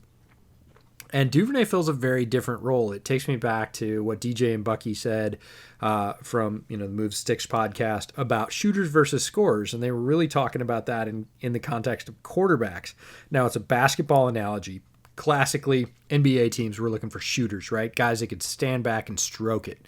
3-pointers, deep 2-pointers, like that was the thing. And the NFL sort of allegory or analogy to that is quarterbacks, big, strong, tall, rocket arm quarterbacks that can stand in the pocket and rip it. And there's not a ton of those guys, right? And the NBA has shifted as well, going away from shooters and saying, hey, now we've got guys that can just score. They can shoot a little bit. They can drive a little bit.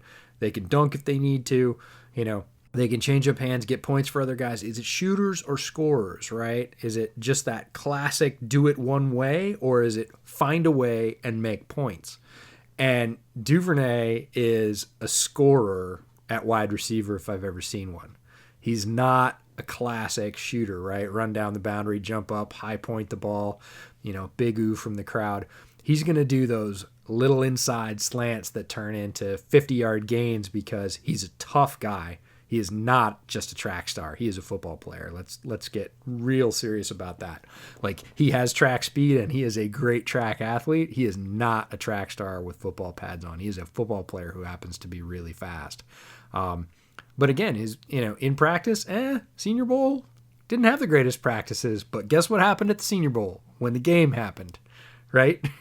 Yep. He had one of the best games. Guy. He had one of the best games of any wide receiver in attendance, if not the best game. And that's not how it looked in practice at all. You've heard us talk about Michael Pittman. You've heard us talk about Chase Claypool. KJ Hill even had some practices where you stood out and went, oh, okay, that guy's got something, right? There's all these guys at the Senior Bowl. And Duvernay did not stand out in practice at all. But guess what? When the lights came on and it counted, Duvernay had a big game, and he's going to do it because he plays that integral role that they don't really have in the Baltimore wide receiving core right now. And you're going to see it's just one more guy that can make an explosive play. Like, it's not fair. Lamar at quarterback, already not fair. We've talked a lot about that. That's understood. You had Dobbins, who has the banger ability and absolutely can run between the tackles and does it very well. But if he gets loose, he's got a little bit more juice and he's going to be tough to catch. Not saying he's going to outrun every NFL secondary, but he's going to give them a run for their money and you're going to get longer gains out of it. And, you got Hollywood. Okay, well, good luck playing shell on that. You single him up. You got to single somebody up. You single him up. They're tight ends. Look, well documented in terms of how productive they are. And then you throw in a wild card like Duvernay, right? What do you do with that as a defensive coordinator? Good luck. Yeah, you put him in the cracks. You run some of those little slant sort of tunnel screen, little slot comeback stuff. Forget it. Like, you just can't cover everything, and he just does something else that's more difficult. Plus, he's physical enough to run you over as a wide receiver. He's a little short. They're going to get him involved in the run game, too, on, like, sweeps and stuff. Oh, yeah. No, some of his best highlights at Texas were, wide receiver sweeps, right? Pitches, right? Come back, do little misdirection play action to the back, have the wide receiver coming the other way, toss it to him, and whoops. That's what 10-900 speed looks like when you put it in pads. He had a bunch of those plays. I got continually drilled by Texas fans about Grant Delpit. He's like, well, made Grant Delpit look slow. He kind of did, but he didn't do that all the time. Again, it was highlights versus consistent. But look, he had a very productive time at Texas, and it was when the lights are on, right? Very few drops, very solid wide receiver, and that speed again, right? That speed's going to put huge pressure on the defense. So for the Ravens, just one more token on that offense that is already hard to deal with. And now you add this, like, ouch.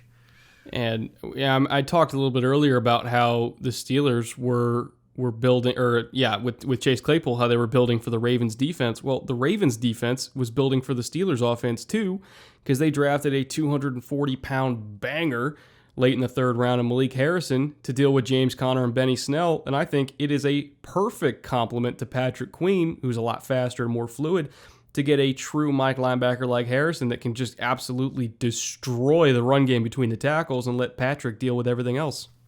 Yeah, this is sort of two binary stars, right? This is Queen to do one thing and Harrison to do the other thing. They both do a bunch of things that cross over pretty well, but Harrison's a big dude. He is sizably bigger than Patrick Queen, and he brings it. There are big guys that play small and small guys that play big. Harrison's a big guy that plays big, right? He's up in the 240s, high 240s. He's well over 6 feet tall. He's a little sort of, I don't want to say high-waisted, but highly built. Like, a lot of that mass is up top on him. He is not slight in the upper body at all. He's like Bernardrick McKinney. Yep. Except faster. I think faster in a straight line, and I like Bernardrick McKinney. His limitation is lateral movement. That's why he went down in the third and not in the second or the first, because He is a big guy that can bang and does, like takes good angles, wraps, and he's one of those guys that you enjoy watching play linebacker because when he hits people, they go backwards. Right? Yep. He erases people because he brings all that mass and he can strike. There is an underrated tenet to playing linebacking or ability or natural instinct. I don't know what you want to call it, but the ability to strike with force. And Harrison is one of those guys that the first time you see him crack the pads, you go, ooh, that guy can hit. Like, that guy can strike. He moved that guy, right? That's Harrison, and that's the perfect complement to Queen running around causing all kinds of havoc, super fast, a pretty good tackler in his own right, but is definitely going to keep up with the fleeter of foot offensive players that Baltimore faces. Harrison's not slow, especially not in a straight line. He can get to the edge, but man, when he hits, he brings it, and that is so Ravens, right? Yeah, and again, Queen's going to deal with everything that he can't. You know, we're not asking him to man up on Joe Mixon in space. That's Pat's job. We're not good thing him, too. Yeah, you know, we're not asking him to man up on tight ends. That's either going to be Patrick's job or Chuck Clark, and he's not going to be covering in the slot. That's Tavon Young. Their secondary's loaded. Their pieces around him are loaded. He has one job, and that's stop Benny Snell, stop James Conner, stop Joe Mixon in between the tackles. Stop Kareem Hunt in between the tackles, you know, Chubb, all these amazing running backs in the division. Stop them on first down. Everybody else can handle third down. And I love that pick for them. Perfect fit. What did you make of Tyree Phillips as their fourth third-round pick? I think it might have been a compensatory pick because it was at 106. Yep. Which I think is compensatory. In terms of essentially getting a pick for free and then picking up a swing tackle who I don't imagine is going to start because they have Ronnie Stanley and they have Orlando Brown, one of the better tackle duos, if not the best tackle duo in the league. So he's not going to start, but what do you make of him as a swing tackle, potentially a jumbo tackle if they bring him out there?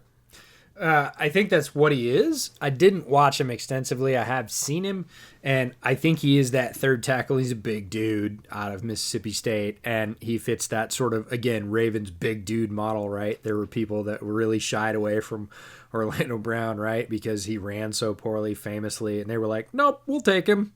Look at his film. He doesn't often get moved. We're fine with that in our system. 36-inch arms. Don't mind if we do. That's right. And again, we talked about the Ravens being those sort of patient hunters, and they were the same on that pick.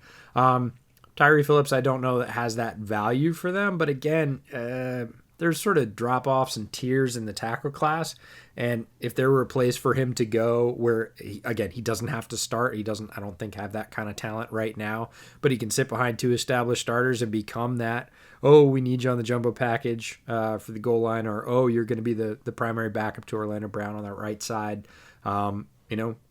I'm fine with it. I don't feel sort of one way or another about it. I know some people felt the value was a little inflated. Look, a lot of tackles went off the board early, and if you were going to get one, you had to go get one. They had other picks coming after that. They'd already had quite a few really good picks before that. You know, your draft class could be possibly made with your first 5 players. They did what they thought they had to do to get a player that they liked in their system. I'm certainly, again, given their track record with sort of those heavy offensive tackles, I'm not going to go against them on this one. Especially since most of their system, in terms of pass protection and everything like that, it's all play action. So it's very similar to in Cleveland with Nick Harris, where we're worried about him in pass protection. Like it's the same kind of thing. If it's all play action and they're not rushing off the edge because they have to play their run keys so much, he's going to be a lot more protected in that system than he would otherwise. And again, he's not even going to be starting. So he's got time to develop. Worst case scenario, I think they use him like the Steelers use Zach Banner, where he just comes in for that extra offensive tackle. And he's going to be a star on short yardage, I think, because again, he's 6'5", 330, just a hulking human being. And if he's not all the way there in pass protection yet, it doesn't really matter. Again, late third round pick, compensatory pick that's not even going to start. I'm totally okay with it. Again, another guy who's not going to start, but the value on this one I think was better. Pick 143 in the 4th round, Ben Bredesen from Michigan, who again is another just absolute mauler. He's a Ravens kind of guard. We saw Yonder retire, so it's possible he can compete with Ben Powers for that starting role on the right-hand side. I don't know if he'll challenge Bozeman for the left, but I guess it's possible there too. Again, I'm not sure if he'll win either of these jobs outright as a rookie, but I think by maybe 2021, he can compete for it. At worst, he'll be a swing guard for them as a rookie, and a damn good one at that. But system fit-wise, in terms of power, blowing people off the ball on double teams, which he was very good at doing with Cesar Ruiz, I really like the fit there. It's a great value pick. It's another one you look down the Ravens draft board and you're like, they got Bredesen? Yeah. In the fourth? You don't even realize it till the draft's over. And you're like, of course they got Bredesen, right? He's that Michigan guy that plays offensive line, like all the other Michigan guys that play offensive line. I swear, they just pop them out of tubes up there in Michigan. And, there's 3 teams in the Big Ten, and lots of teams in the Big Ten are going to argue with me, right, about this. But, they produce linemen, right? Iowa, we've seen a really good run of Iowa linemen recently. There's a lot of them playing in the league, and for good reason. Kirk Ferentz does a great job with his offensive line program up there. Michigan is, super duper solid. And I swear when I watched Ben Bredesen before the Senior Bowl, because he was going to be there, and I was like, he's that Michigan guy that plays the interior offensive line. He's all of them, right? We are Legion. Yeah. They just show up and do the thing. We are Legion. And that's it. Right? That's what they do. And Ben Bredesen's that guy, and he ended up with the Ravens. And I think what you said about him not starting this year is perfect. But if I asked you to bet folding money that 2 seasons from now, so 3 seasons from his rookie draft, he's in his 3rd season as a pro, is Ben Bredesen the starting guard for the Ravens? What kind of odds would you lay me? Probably. Probably, yeah, better than average. Maybe I wouldn't give you a really good line on that because I bet it's going to happen because it always happens, right? Oh, 4th round guard from 3 years ago. Yeah. Oh, he's a value pick. Oh, yeah. He's from Michigan. Oh, yeah. I can see why that happened, right? That's what people say in hindsight. When it happens, you go, they did it again. They did it again. They got that guy that, started next to Cesar Ruiz, and he showed up in tape, and he's just really solid. There's nothing terribly flashy about his tape, and that's a compliment a lot of times when you're watching offensive line. And Ben Bredesen's tape was really solid. It's like, yep, he did the thing. Yep, he understands that. Yep, he can execute that. Oh, yep, look at that. Yeah, he pretty much checks all the boxes. He's not an athletic marvel. A lot of the guys that come out of Michigan on the offensive line aren't, but even the guys that go down in the 6th and 7th, John Runyon Jr., right? Played at Michigan. You're like, I bet he ends up as a swing something on some NFL team. And sure enough, he got drafted, and he probably will. They just know how to do it at Michigan. I totally missed this. When did the Ravens sign DJ Fluker? After the Hawks kicked him out after the draft.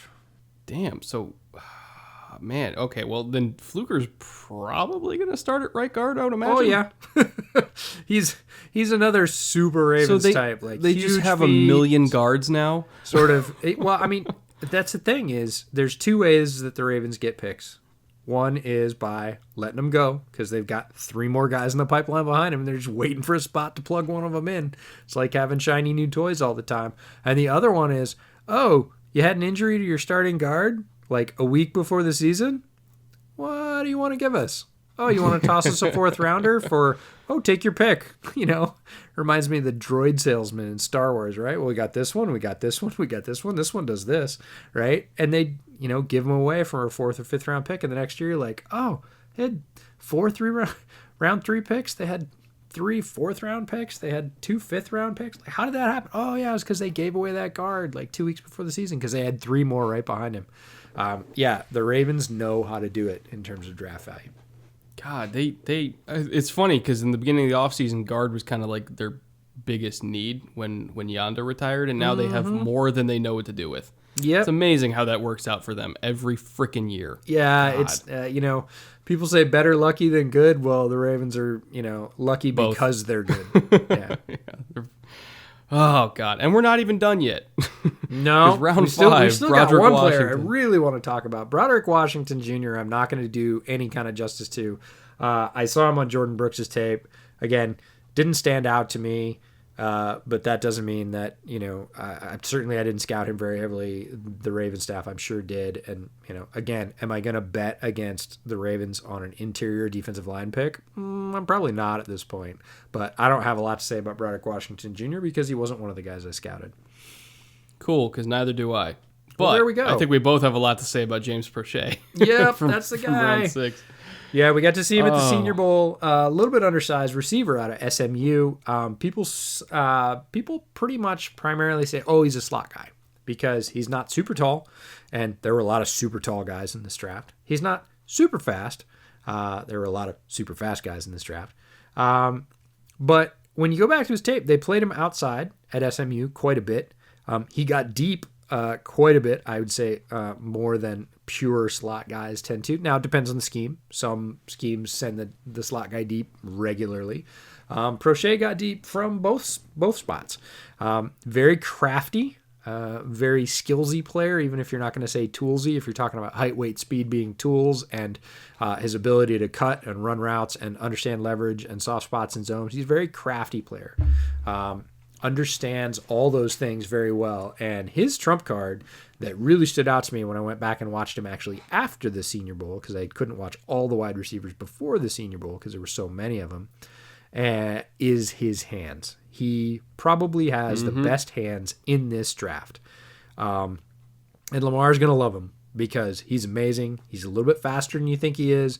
Again, very crafty with routes and space, knows how to get open, knows how to get off the jam, and he catches everything. And I mean flypaper everything. Totally blanketed on the sideline, 20, 25 yards down the field, can't even see sunlight, and comes up with the ball underneath the DB's arm. Like, regularly. It doesn't stop on his tape. He catches everything. So to get a guy like that in the 6th round, we talked about it this year. Wide receiver was super loaded. Guys with starting talent were going to go in the 4th, in the 5th, in the 6th. And I could absolutely see Prochet probably not displacing any of the Ravens starters right now, but in their 4 wide receiver sets, getting a lot of looks. Because he's going to be on 3rd down. Guarantee that's it. Right, because Lamar is going to start looking to him being like, man, every time I toss up anything to him, man, he comes down with it, right? We end up with a 1st down. We move the chains. We stay on schedule, right? And that's what a guy like Prochet does. And then occasionally, they're going to run Hollywood short and Prochet deep. EJ, what are you talking about? Yep, it's going to happen. I guarantee you. Watch next year. Prochet's going to go deep. Hollywood's going to go short. They're going to double Hollywood because all that speed. They're going to let Prochet go because who? Some little guy from SMU. Touchdown. Damn it. Yeah, there's the deep post. It's going to happen. He's good at it. He is a crafty receiver down the field, and even if he is not a, climb the ladder and high point the ball, he comes up with it like hyper consistently. He is going to be a fan favorite as sort of that underdog, but he's really not. You really shouldn't look at him as an underdog because he's a very skilled wide receiver. Getting him in the 6th, 201 overall, robbery. Yeah, he's going to be one of those guys where he catches 4 balls a game, maybe 3, depending on the matchup, but literally all of them will be 1st downs. Yep. All of them. Stats will never blow you away, but you can't win without those kind of guys. You really can't. He's like Kenny Stills in Houston, where Kenny, he might catch 3 or 4 a game, but I swear to God, all of them are big plays, and Deshaun Watson cannot live without him. He's that kind of receiver. Yeah, he's going to be Lamar's buddy, for sure. These guys, smaller guys with great hands, understand routes, who aren't sort of super, super gifted athletes, but are still pretty good athletes. Like, he's not slow, and he's very quick. Yeah. Again, not the quickest in this class, but he's not quick. It's enough. Yeah, it's enough on the field to get open. And, he's going to have to figure out pro coverage. All receivers coming into the league do. And he's not going to be, like, hyper productive the first year from an overall standpoint in terms of yards from scrimmage or touchdowns or points if you're talking about fantasy. But he's going to be that guy that if you watch the Ravens a lot, it's going to be like, man, I remember that guy making quite a few, like, important catches. And 4th down, you're up by 5 points. It's 3rd and 7. You can salt the game away. Guess who's getting the ball? Yeah, just lob it up to him. He's gonna find a way. He's that guy. So, are we in agreement that Geno Stone will make the roster only on special teams? And Probably, it. yeah. I knew a lot of people that were really high on Stone, not necessarily because of Stone, but maybe scouting the helmet a little bit and saying, "Oh, all these other Iowa safety players have been really good. All these other Iowa secondary players have been really good." I think people really wanted him to be Desmond King. Yeah, and he really wasn't. And you know, Desmond really was a very solid player. I was a little bit low on Desmond, but I was like maybe top end of the third, bottom end of the second on Desmond. And I knew a lot of people were like, "He's a lock for first rounder. He's a lock for the top of the second." You know, I was like, I could see him going in bottom of the second, top of the third. I'd be totally comfortable with that. And a lot of people thought I was low on Desmond King. And look, he's been a very good pro. Geno Stone's not Desmond King. So seventh might be a little bit low. Like, he might have a little bit more talent than that. I think he probably does, but in terms of where he fits within the Ravens, you know, if you're talking about the Ravens roster, Ravens scheme, he's a guy that's going to have to earn it purely. He's got nothing promised to him as a seventh rounder. And, you know, he could impress or he could wash out and disappear from the league as many seventh rounders do, you know, down the board. And I don't think anybody would cry great tears about that. But he's got a chance. With as much single high as they play, I mean, he doesn't have the range for free safety. Nope. He would be competing with Chuck Clark, I guess, for the strong safety role.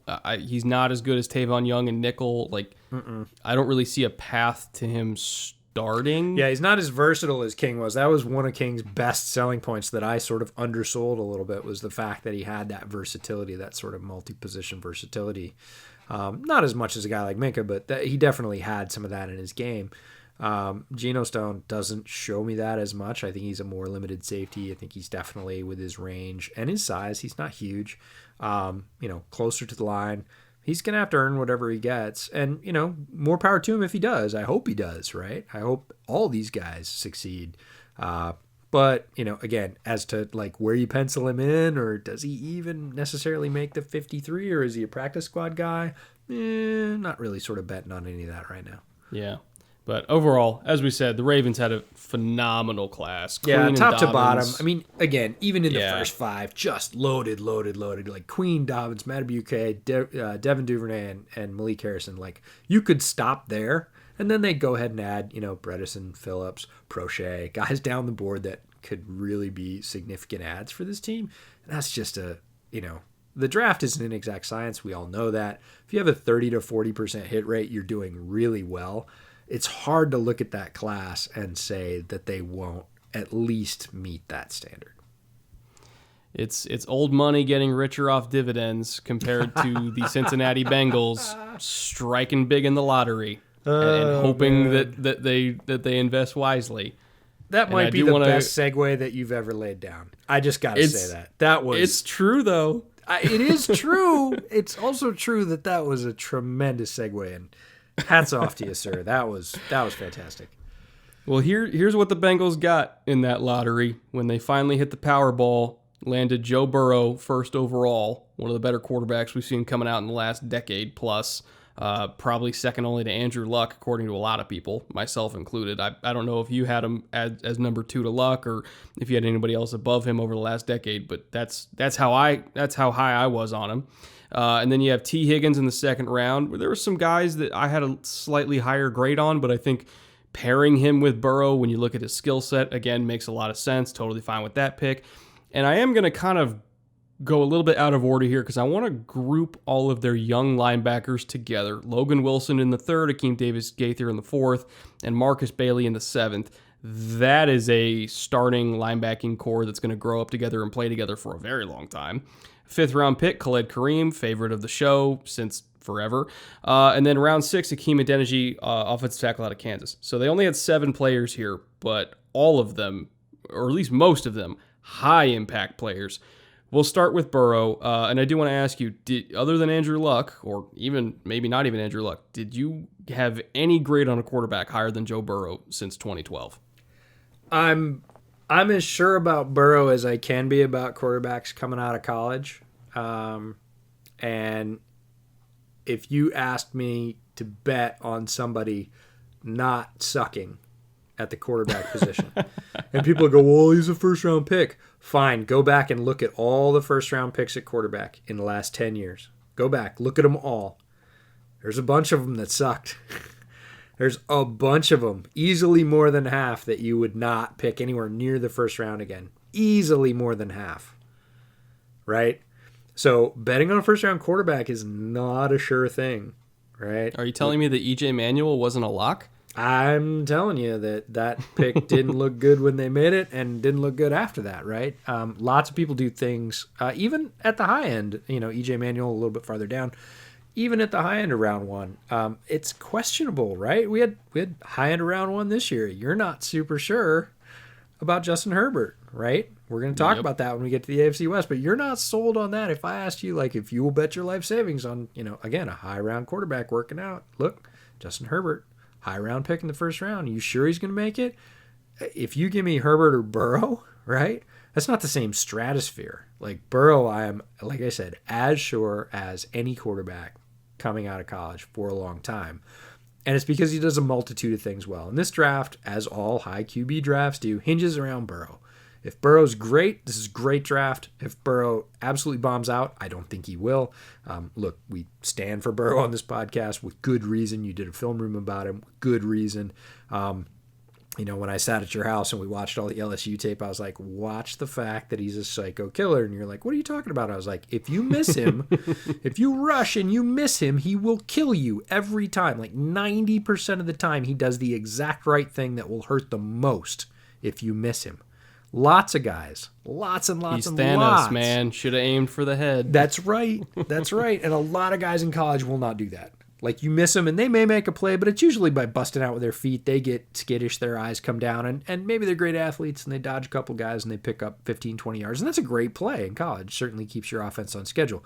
Not Burrow. You come at him, and he's good at moving in the pocket. It's one of his many strengths. If he, slips your... Forget it. Eyes up. Where's the guy that can crush them the worst? I got that guy. And he does it so often. That's my psycho killer analogy for Burrow. But no, he's great. I'm glad the Bengals just stayed there, didn't entertain trading the pick. They need some quarterback stability. I think he can provide it. They provide him with T. Higgins as a weapon right there in the second. T. Higgins is going to go straight to doing... I said will be put to immediate use doing what he does best, snaring those big throws down the sideline. Big, tall guy, high points the ball.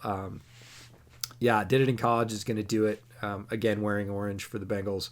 Burrow's going to like him for that, and I think they'll find the rest of their targets elsewhere. As we talked about, he's got a very good running game in Mixon. It's not like that offense is bereft of talent besides Joe Burrow, which is often Tyler Boyd's there too, and A.J. Green, obviously. Yep. Yeah, and I think largely Higgins, they're hoping Higgins becomes that, grows into that A.J. Green role, not necessarily as a complete receiver, because I don't think he is as complete as A.J. Green was coming out, or that it'll develop to be that way, but really that A.J. Green down the sideline role that he's played really well. I think they drafted Higgins to take that slice of A.J. Green's game as he, sort of eventually fades into the sunset. And after that, they just pick linebackers, right? We can talk about Khalid Kareem because he was the sneaker in the middle of all that, but they got Logan Wilson, Akeem Davis-Gaither, and Marcus Bailey, three very different players. Wilson I talked about on our 10 Defensive Gems episode, big favorite of mine in this draft. New school linebacker out of an old school in Wyoming, but great range, tremendous eyes and instincts. Love both of those things and can hit when he gets there. We talked about that striking ability. He's got that as well. But he just multiplies that with the fact that, yes, he's fast, but he knows where he's going, and he starts there early. And if he's half a step ahead of you, he's going to get there. He's got the range to cover people. He's got the physicality to stop people. He understands gaps and which one's his. Really, really high on Logan Wilson as sort of the best all-around linebacker that they picked. And then Akeem Davis-Gaither, we talked about as being a different kind of linebacker, right? Almost more of that hybrid linebacker safety. And there are quite a few of those in this draft. But again, we talked about with the Ravens pairing being sort of binary stars, that Wilson's going to do one thing and Akeem Davis-Gaither's going to do another. And I think the Bengals are on that same model. Yeah. When I look at this linebacking core, they built it specifically to handle the Baltimore Ravens, because that is the run game that dominates the division right now. That they are the team that dominates the division right now. You got to beat Baltimore if you want to have any shot. And when I look at the different skill sets that they brought in, Wilson, I think, can play Sam or Mike. Bailey, I think, can play Sam or Mike. I would probably want Wilson doing it more just because he's a better player. I think he can play from sideline to sideline. Again, phenomenal instincts. He can make the calls. He's really good in zone coverage over the middle. I would probably prefer him to be in that role. And then Bailey as Sam, I think, again, he's somebody who's highly instinctual, tackles everything, not super fast, but that's why you have Akeem Davis-Gaither, he's your kind of hybrid safety linebacker where, if you want to match up with Mark Andrews, that's your dude. If you want to match up with, Anthony McFarland, run and toss to the edge, that's your guy. If you want to put him at overhang to handle Lamar on the edge, keeping it, that's your guy. If you want to handle Kareem Hunt lined up in the slot, that's your guy. Or any of the tight ends that Cleveland has, that's your guy. Like, he is the eraser for all of these space and edge weapons in this division, while you have Wilson making all the calls, you have Bailey tackling everything, you have DJ Reader and Geno Atkins just soaking up blocks like no tomorrow and having Wilson and Bailey kind of play off that. You still have Carlos Dunlap, as old as he is, I think is still a good edge threat. You have Sam Hubbard, who I think can make some plays every now and then. Is he great? No, but I think he's okay as a starting end. You still have Carl Lawson there, who, when he's healthy, I think is a good defensive end. Certainly one of the more efficient pass rushers on that team when he's healthy. And then they also drafted, I kind of want to fast forward a little bit because we are running quite long on the show. We're over 2 hours now, so I don't want to make people fall asleep. But we really loved the Khalid Kareem pick in the 5th round, too. We both thought he was going to go a lot earlier than that. And I think who better to learn from than Carlos Dunlap in terms of how to use length and power to win as a pass rusher? That's what Khalid Kareem does. And I think Dunlap is a perfect role model for him. Yeah, when you look at landing spots and where people landed and again, who they're going to learn from, how they fit in the system, I really like Kareem. I thought he was underrated. To get him in the 5th round is really serious value. The amazing thing about him is he's got great two-way value. He's a pretty good rusher. He doesn't get home in terms of sack numbers, but that Notre Dame defense, a lot of times on the pass rush, Khalid Kareem was the stir that just, he was the straw that stirred that drink. He was the guy wrecking stuff, and other people like Aquara were cleaning it up. And he was the guy that just broke stuff. And I think of Dunlap the same way, as a guy that doesn't necessarily get home all the time, doesn't necessarily have huge numbers, but when you look at it, he's the guy that, we talked about stunts earlier with Jordan Elliott, right? He's the guy that pushed just that little bit inside, that squeezed the back. Oh, he's so good on stunts. Yep, that stuffed him just that little bit so some other linebacker came in and cleaned him up, right? Kareem's got good burst, great power, and really understands and is the guy sort of wrecking shop on the defensive line. And I think of Dunlap as the same way, as kind of a, get your hands dirty kind of a player that can clean it up. Had, better length than Khalid Kareem, but I think Kareem got undersold generally in this draft, and getting him in the 5th was great value. I want to go back to Marcus Bailey for a minute, because I think they picked Bailey in the 7th round, linebacker out of Purdue, if you haven't heard of him, to back up Wilson at the Mike. I think Bailey's another Mike, and if Bailey was healthy, because he was healthy for a while, the reason he dropped so far in the draft, we're talking him up as incredibly skilled, and I think he was. The reason he dropped so far in the draft is he had injury, had major leg injury, and it wasn't his first one. So that red flags him sort of automatically as a medical. I don't know if he's healthy. Tough year for medical checks. That pushes him even farther down the board. But if you watch the healthy tape of Marcus Bailey, I had him as an even better linebacker than Wilson. And you've heard me talk about Wilson. I love Wilson. I had Bailey a tick ahead of him when he was healthy. He's not healthy, so he dropped a lot. But boy, if they take that 7th round lottery pick and get lucky, and Bailey stays healthy, a la, I don't know, Frank Gore, right? Yeah. They're gonna have hit the jackpot. If he doesn't, if he bombs out, look, it was a 7th round pick. You took a medical injury risk and he didn't stay healthy. No huge surprise, no huge loss. But if he does, he is an incredibly instinctual, talented linebacker. Maybe a tick slower than Wilson physically, but maybe even a tick faster mentally.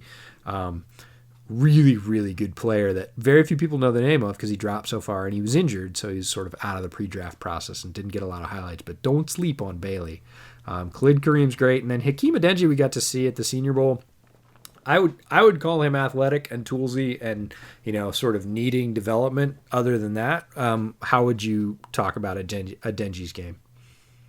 Probably a swing tackle. I don't think he's a starter. No.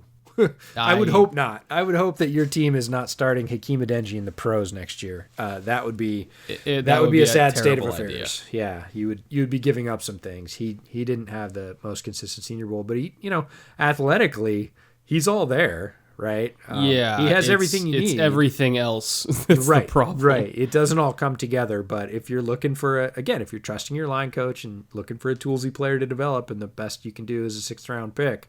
You could do a lot worse than Hakeem Adenji. Like, he's got potential to develop. It's not one of those guys that's like, well, we just grabbed him and, maybe he'll make the practice squad.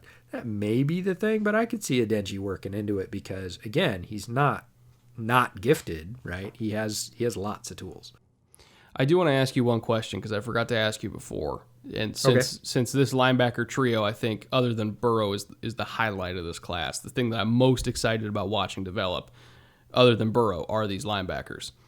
You were a lot bigger fan of Jermaine Pratt last year than me. I personally think all 3 of the linebackers they just drafted today, assuming Bailey's healthy, are better than him. Do you agree or disagree with that? I would disagree for 2 reasons. One, again, if Bailey was healthy, boy, that would be interesting because, again, it's back to that big wide receiver, small wide receiver thing, right? Pratt is a big dude that moves. He's built like Malik Harrison, but he runs like a safety. He was a safety. He's a converted safety. So I really like Pratt. Bailey's got a better head on him than Pratt did because Pratt was still learning into the linebacker position. Again, this is a guy at his first year at linebacker led the ACCs in tackles. That's I don't deny the production. I mean, he was just figuring it out. It reminds me of Tremaine Edmonds? Reminds me of, the corner from Auburn, Igbenogany. Oh, right? yeah. First year as a corner in the SEC, which is a ridiculous proposition, right? He was a converted wide receiver. And he had a really good year in the SEC as a corner in his first year. It's kind of the same thing with Pratt. So I really like Pratt. I would put Wilson ahead of him because he has all the tools. He's got a great head, great instinct, great eyes, and he is healthy. So I would say he's maybe ahead of Pratt out of these 4. Davis Gaither, really just a different player, is more hybrid than linebacker. Like he plays that sort of amount of linebacker, and he's a great sort of knifer and disruptor, which is a necessary thing in today's NFL. But as an all-around player, I don't know that I would have him rated higher than Pratt. And Bailey, it's all about the health, right? If Bailey's healthy, I think he's definitely a better linebacker than Pratt. But he has major question marks at health, so I wouldn't put him above. So I guess Wilson would be above. Clearly, I'd have him above Davis Gaither and Bailey. But great question. I'm curious to see because they have a million linebackers on the roster now. Who ends up starting? They're loaded there for sure. There might just be some sort of rotation or something. Yeah.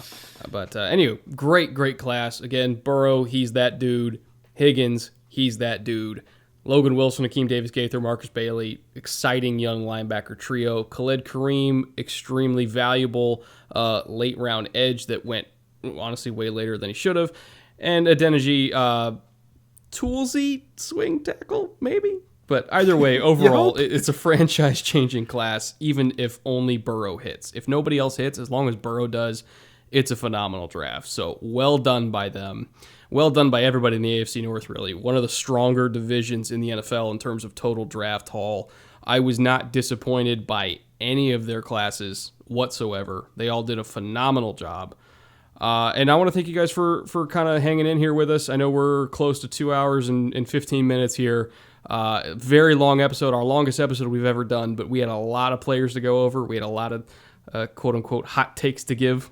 But again, thank you guys for listening and watching. We'll be back soon with another division. Not sure which one yet. Maybe we'll put up a Twitter poll and have you guys decide who our next division is going to be. That'd be fun. Yeah, maybe just kind of have them direct the show for a little while. But yeah, again, thank you guys for listening. We'll be back soon with our next division, whoever that may be. And until then, we'll see you later.